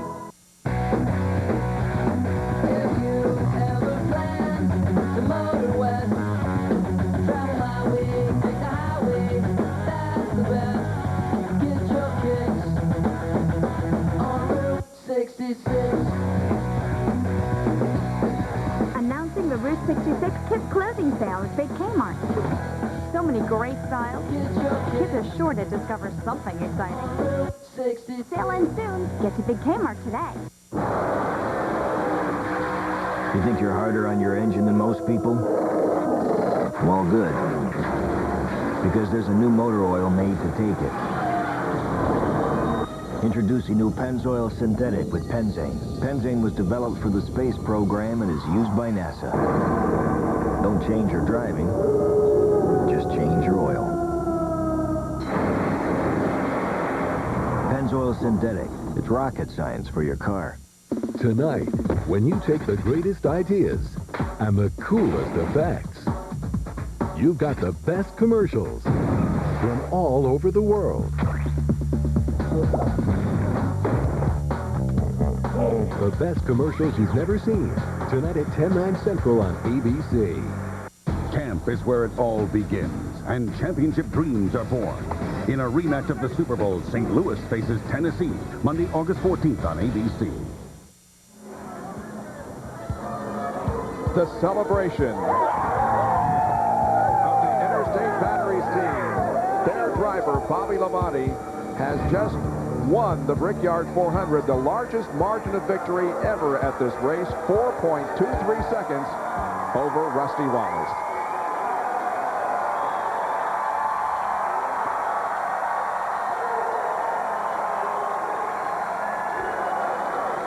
Here's Jerry Punch in victory lane. And a huge hug from his wife, Donna, as 36-year-old Bobby Labonte from Corpus Christi, Texas, has won the 7th running of the Brickyard 400. And Bobby, as he gets a shower from his teammate, Tony Stewart, and a huge congratulatory hug and high five as Tony comes from the back of the car. Bobby, what an outstanding effort as the crew now continue to hug. Here's Jimmy Maycar, the crew chief. You think this race doesn't mean a whole lot? My goodness. Bobby, what an effort. You and Rusty those final few laps, and once you got by, you were gone. Well, I tell you what, I can't think of a better day right here. This Interstate Batteries Pontiac was awesome all day. Crew did a great job in the pits. I can't think of a better day. I rode around with Darrell Waltrip on the pace lap. I got him to sign my hat. My brother, I wish he was out there. He missed his first race today and a lot of races, but to start up a lot more. And to beat a great driver like Rusty Wallace was just awesome. These guys did a great job. Been close here, just come up this time, and gotta thank all these guys, Jimmy Maycar, Joe Gibbs, and everybody on the Interstate Pontiac. Again, it's just a great day. Rusty Wallace put up a great fight, and I was better than him in turn 2, and just at times I can outrun him a little bit better than some other times. I got by him and gave me a big shove, I guess, and it helped me out. Well, Bobby, we've got a trophy to present to you. Let's bring in the president and CEO of Indianapolis Motor Speedway, Anton H. Tony George. And Tony, for the presentation of the Silver Brick. Congratulations, Bobby. Congratulations to you and everyone on the Interstate Battery team. Thanks, Tony. It's great. This is one of those races that you dream about, and I've been dreaming about it a long time. And Tony Stewart made sure I remember when I kissed those bricks, they're Hoosier bricks. So anyway, I'm excited about it. I can't believe it. It's just a great day. Again, a lot of things happened this week. Just glad it turned out like this. His car owner has won the Super Bowl 3 times, the Daytona 500 once, and now Joe Gibbs owns a win at the Indianapolis Motor Speedway. His driver, Bobby Labonte, in victory lane. It's Labonte's second win of 2000 and his 14th NASCAR Winston Cup career win, and it came in his 244th start.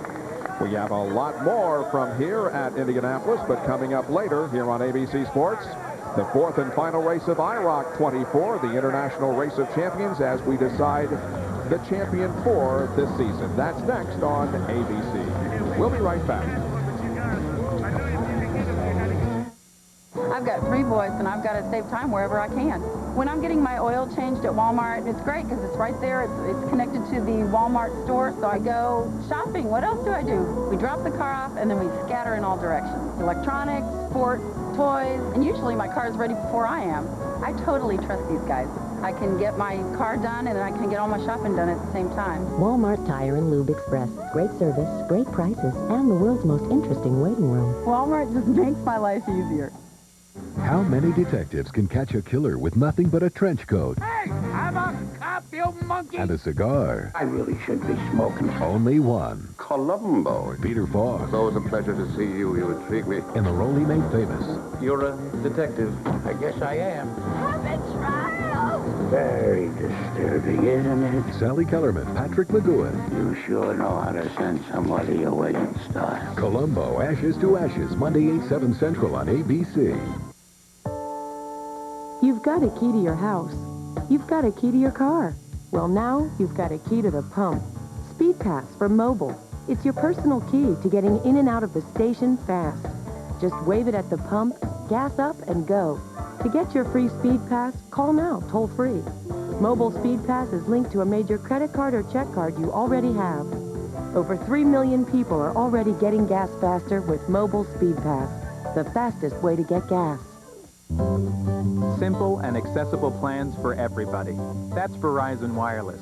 And right now, there's never been a better time to join in, because people coast to coast are discovering single rate. On plans as low as $35 a month, get 150 minutes with no long distance or roaming charges. Then get connected with an AudioVox 9000 phone. Hurry into a Verizon Wireless location near you or call 1-888-466-4646. Verizon Wireless. Join in. Bobby Hull's 58-goal season still stands as a team record. Yet that entire hockey season, he never bragged, not once. It could be because Bobby Hull was a very shy man. Or it could be because he was playing with a broken jaw and his mouth was wired shut. When you're an original, you do it your own way. Original Coors. Original Coors. Open up and say, Bookmark this, www.abc27.com. This Wide World of Sports update brought to you by Mobile One. Nothing outperforms Mobile One. Here now, Robin Roberts. Twice he has finished second at the Brickyard 400, but this time out, Bobby Labonte is victorious, extending his lead in the Winston Cup points race. We'll have more reaction from the Brickyard in just a moment. First of all, tomorrow here on ABC, we'll bring you exciting MLS action with the playoffs looming. And since acquiring Clint Mathis from the Los Angeles Galaxy on May 17th, the Metro Stars have gone 10-2-2 and moved in the first place in the process. Tomorrow on ABC, the Metro Stars travel to Chicago to try and put out the fire. More now from Rob Stone. Thanks, Robin. We're here at Soldier Field, where tomorrow the Chicago Fire will play host to the Eastern Division leading New York, New Jersey Metro Stars. Clint Mathis has thrived in New York since coming over from L.A., while Adolfo Valencia has been the Metro Stars' leading goal scorer this season. Forward Ante Razov is fourth in MLS scoring, and he'll have to come through in a big way if Chicago is to win their second MLS Cup in 3 years. The push for playoff positioning begins now. The Metro Stars at the Fire tomorrow, 4 p.m. Eastern, live on ABC Sports. Now, back to Robin Roberts. And thank you, Rob Stone. Baseball, a pair of first-place teams heading in opposite directions, and you cannot blame Will Clark for the Cardinals' recent slide. He is 6 of 10 with 3 homers, including 1 today since coming over from the Orioles, and the Cards lead 5-0 in the bottom of the 8th. That is our Wide World of Sports mobile update. We'll have more for you later and get you back out to the Brickyard 400 right after this. Paging Dr. Norris. Dr. Norris. When lives are on the line, you rely on the specialized training and expertise of real professionals. People who use the tools at their disposal to find out what's wrong and fix it. But even with years of experience, it's not always easy. Appearances can be deceiving, because even though this isn't a hospital, this is a surgeon. He just operates on cars. Paging Dr. Norris. Your car is ready. CarQuest, the professional choice. The biggest news in motor oil since motor oil. Let me show you something that really surprised me. Look what happened to the other leading motor oils after a 128-hour test designed to simulate severe driving conditions. But this is newly formulated Pennzoil with pure base after the same test. I'm no mechanic, but I know which one I'd rather put in my car. These, I don't even know what I'd do with these. For protection so strong you can see the difference, get newly formulated Pennzoil with pure base. So has he kissed you yet? No, he's really shy. That's so cute. I think tonight's the night, though. Good luck. You hungry? Yeah. 2 quarter pounders with cheese? No onions. No onions? No onions. We make it hot, fresh, right to order. Whatever you want on it, nothing you don't. We love to see you smile. I can't stay here another minute. Not what you need to hear. Then Super 8's where you need to stay. As clean as can be, 1,800 times over. Clean, friendly Super 8. All the room you want. It's your concert hall. It's your car. Keep it going with Midas. New services, more parts, a lifetime guarantee. For more than mufflers. Go Midas.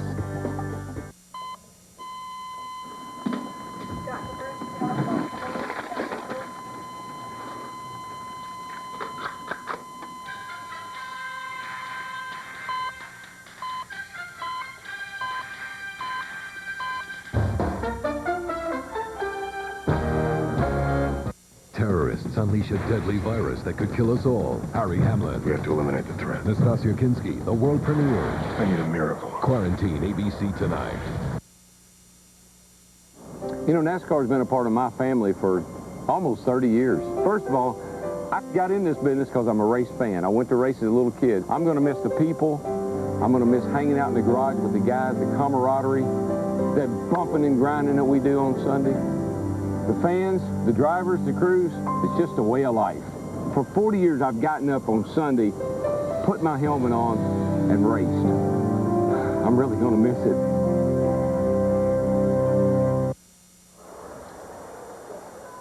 Back at the Indianapolis Motor Speedway, ABC Sports proud to bring you live coverage of the Brickyard 400, and ABC Sports is online at abcsports.com.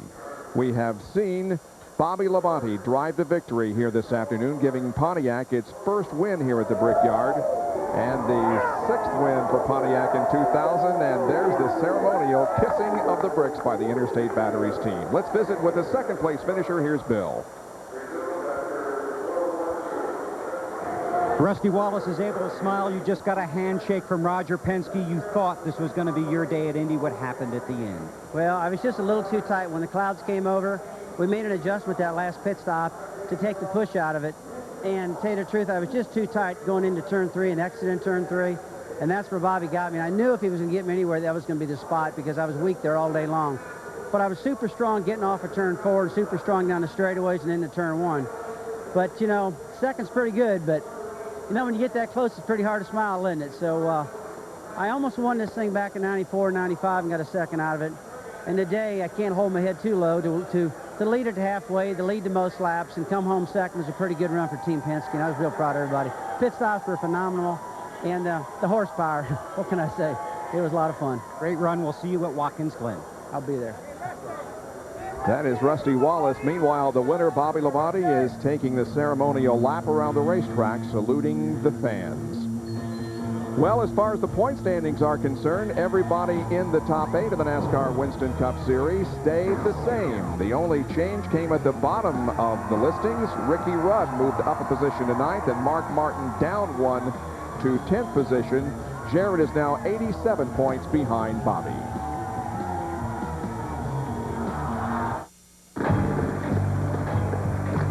Sometimes you just got to get it done, no matter what. You can plan all you want, but you still got deadlines.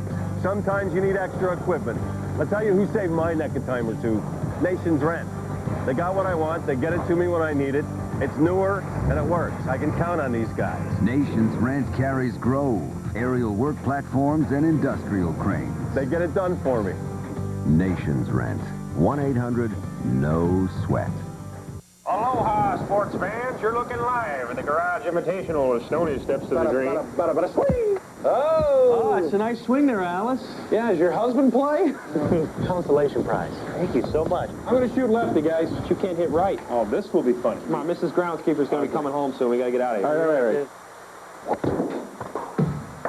right. Easy, guys. Give me the club. Rain delay, Ice House style. Because sometimes all you need is a smooth, never watered down taste of Ice House. Enjoy. Polaris has sold more automatic ATVs than everyone else combined. And to celebrate building their 1 millionth automatic, they're giving $1 million to someone who buys a new Polaris ATV this year. It could be you. The Polaris millionth automatic $1 million giveaway. The chase is on. See your Polaris dealer for contest details. I like new things, especially when they get old. Like keeping things around? Good news. Introducing Valvoline Max Life, the first motor oil formulated for higher mileage engines. Max Life conditions use seals to help prevent leaks and helps keep your high mileage engine performing for a long, long time. Son, another 100,000 miles and this baby will be yours. They were so young and did so much. Now the members of the great generation that won World War II are leaving us, about 1,000 of them every day, and yet there is no national memorial to honor their sacrifice. It is time to say thank you. Call now and help build the National World War II Memorial. Well, in the truck series, you know, we're not afraid to beat and bang a little bit to get the spotter, to get the win. Competition is so stiff. You got to rough somebody up to get to the front. You know, when you're looking in the rearview mirror, they're your friend. If you're looking through the windshield, they're your enemy. You have to use that chrome horn and lay the bumper to the guy in front of you. The NASCAR Craftsman Truck Series. This is NASCAR. The NASCAR Craftsman Truck Series is as tough as it gets, bud. This Wide World of Sports update brought to you by Mobile One. Nothing outperforms Mobile One. Here now, Robin Roberts. And in just a moment, we will return to the Indianapolis Motor Speedway for more reaction to Bobby Labonte taking this year's Brickyard 400. That is straight ahead. First of all, it's never too early to talk about college football. Come on, it is August. The Associated Press released its top 25 poll, and number one to start the season will be Nebraska. The defending national champion Florida State Seminoles start number 2, Bama 3, Wisconsin 4, followed by Miami. Michigan, one of 7 Big Ten teams in the top 25. Texas is 7th. Kansas State 8th. Florida, one of 3 SEC teams in the top 10. And Georgia is number 10. And for the first time since 1986, Notre Dame is not a part of the AP top 25. To baseball now, and Will Clark has been on a tear since coming over from the Orioles to the St. Louis Cardinals. That game with the Braves now has moved to the top of the 9th, and the Cardinals are leading the Braves 5-0. Will Clark with a 2-run shot today. He has 3 homers, has driven in 5 runs in 4 games as a St. Louis Cardinal.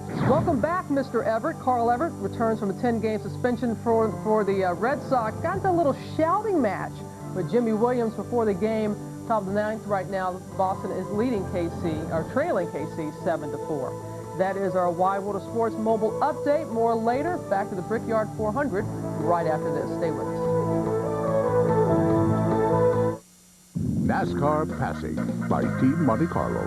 Come on, man, go, go, go. You're never going to get by anybody with this car behind us. Go. The big hell on the right. Let's go, go, go. Blah, blah, blah. What you say? I guess my 7 NASCAR championships are clogging up my ears, huh?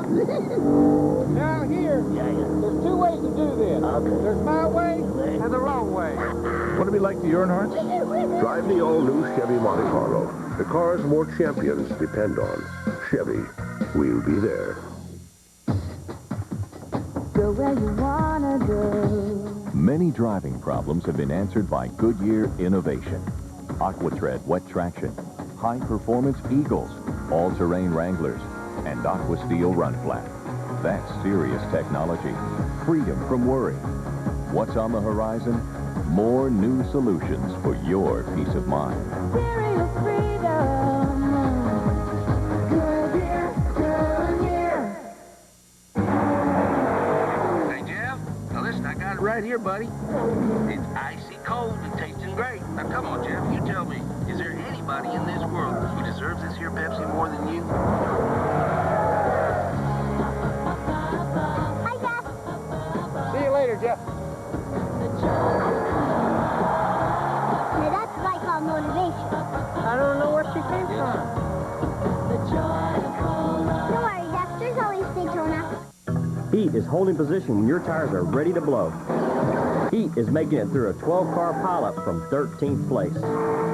Heat is the last 5 laps with Daytona 500. If you want the heat of the last 5 laps all the time, if you want the heat of door-to-door, fender-to-fender action, if you want the heat of Daytona, if you want the game designed by the pros, You want NASCAR Heat, the only game that brings the heat home. NASCAR Heat for PlayStation Game Console and PC CD-ROM, rated E for everyone. The Brickyard 400 on ABC Sports, brought to you by Team Monte Carlo. The cars more champions depend on. Chevy will be there. Goodyear, #1 in tires. And Pepsi, the choice of the Indianapolis Motor Speedway. And our thanks to the Spirit of Goodyear blimp, which has been circling over the Indianapolis Motor Speedway, for providing the aerial shots and helping us cover today's Brickyard 400 here at the Indianapolis Motor Speedway. A reminder that coming up next, we'll see who wins the IROC Championship this year, the 4th and final event of IROC 24, coming up next here on ABC Sports. Well, Bobby Labonte, Joe Gibbs, the car owner, Jimmy Makar, the crew chief, and Norm Miller, the president of Interstate Batteries, joined the other members of the Interstate Batteries crew in kissing the bricks and making it official. Bobby Labonte wins at Indy. Let's take a look at the final results. By the way, we had a record average speed here, 155.918, and several had their best finish of 2000 or equaled it. Dale Jarrett had his 11th straight top 10. Bill Elliott equaled his best of 2000. So did Jerry Nadeau. And Scott Pruitt also recorded a top 10 finish. So, guys, it's over for another year. Yes, it is, Bob. And sometimes a lot of things happen to a guy can pull into victory lane. But I think that today the best car won the race. It was good. Indy's always a classic duel between 2 cars. Today it was Rusty and Bobby. And we had the fewest Brickyard DNFs, 4 this year. Let's go down to Ray Dunlap. Well, Bill Elliott tied his best run here at the Brickyard, finishing 3rd today. Was there anything you could have done that car to make it just a little bit better? Well, we needed to have been just a little bit different there the last run, but you know, you let too much distance get on those guys, and that was it. You know, I made some good time on them the run before, but then the last run, they got some traffic between us, and the track got cooler, and I just kept getting a little farther off, and could never make no time up on those guys. This season's been a bit of a roller coaster. 4 of your last 5 races have been 30th or worse. Is this a confidence builder? Well, the thing of it is, we've been running better than what our finishes reflect. And I mean, if we'd been running bad and finishing bad, it'd be a different deal. But I think today solidifies kind of what this team's all about. And you know, at least we can come out of here and get to some of the races we run pretty good at and see if we can't keep putting things together a little bit better. 3rd place today for the McDonald's Ford. Back in victory lane, Joe Gibbs. There have been Super Bowls, there have been Daytona 500s, and now Indianapolis. How does this rate? There's nothing bigger than this. We have ball today. I want to thank everybody back there at home. It was a total team effort. Everybody back at the shop and everything. Obviously, Bobby, fantastic. Jimmy, everybody here, including the 20-car guys. Everybody took a great team effort. Lord bless us with a great day, and we're just absolutely thrilled. We're having a ball, believe me. We kissed bricks. I got any bricks on my lips here? You look great. We kissed those with bricks, believe me. Okay, Joe Gibbs, the celebration continues in victory lane. Let's go back to Ray Dunlap. Well, thanks, Doc. A lot of great news today. You're the best Chevy. You led the Brickyard 400, and next week we go to a road course. How about that? I can't wait. It's going to be a lot of fun. You know, what a great place, Indy. You know, we had a lot of people here from MichaelHolgan.com. Probably had the most people ever, and this is for them. I mean, this is for the team, everybody. John and Rick Hendrick, the whole Hendrick camp. This is pretty awesome. This is one of the best races of the year, and to come home in the top 5, I can't ask for better than that. Okay, great day there. Ties his best career finish. Jerry Nadeau finishes 4th. Boy, he did have a great day and led 11 laps of this race, and for a while he appeared to have the car to beat. He sure did. We see Bobby Labonte signing all the crew's hats as a memento of winning the Brickyard 400.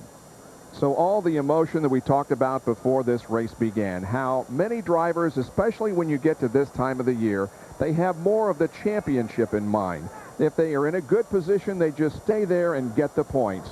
But at the Brickyard 400, the driver wants to win to get his name on the trophy. We talked about during the race, Bobby Labonte, the points leader. He took a chance. He goes up and he bumps Rusty Walsh to get by him. But guess what? This came with 180 points. That's right. That's right. And it does mean that Bobby Labonte widens now his margin in the battle for the NASCAR Winston Cup Championship for the year 2000. The celebration will go on for a few minutes here at the Indianapolis Motor Speedway, and you can bet that it will continue late into the night.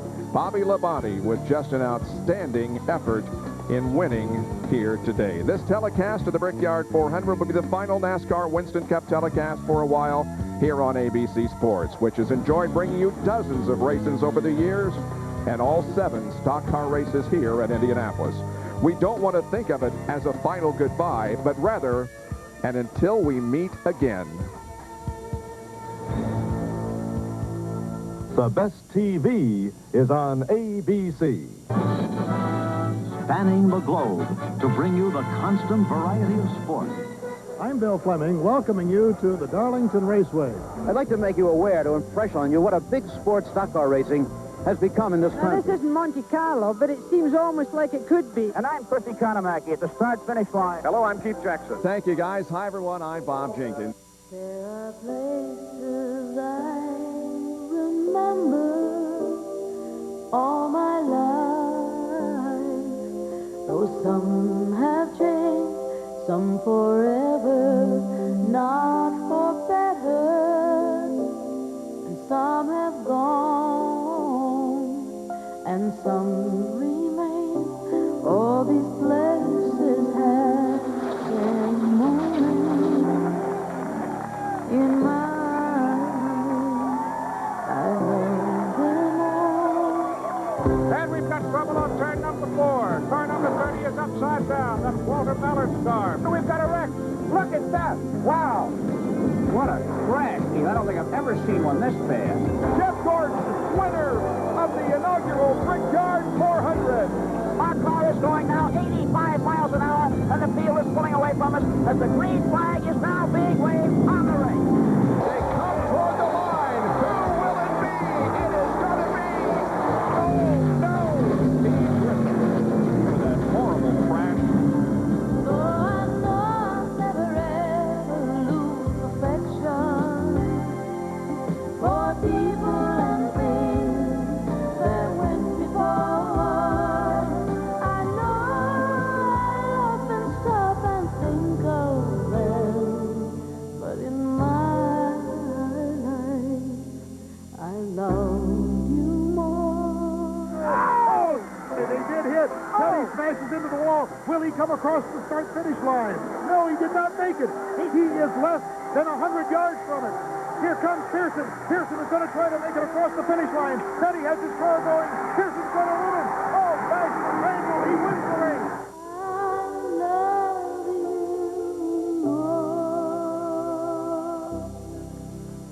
This has been a presentation of ABC Sports, continuing the tradition of excellence.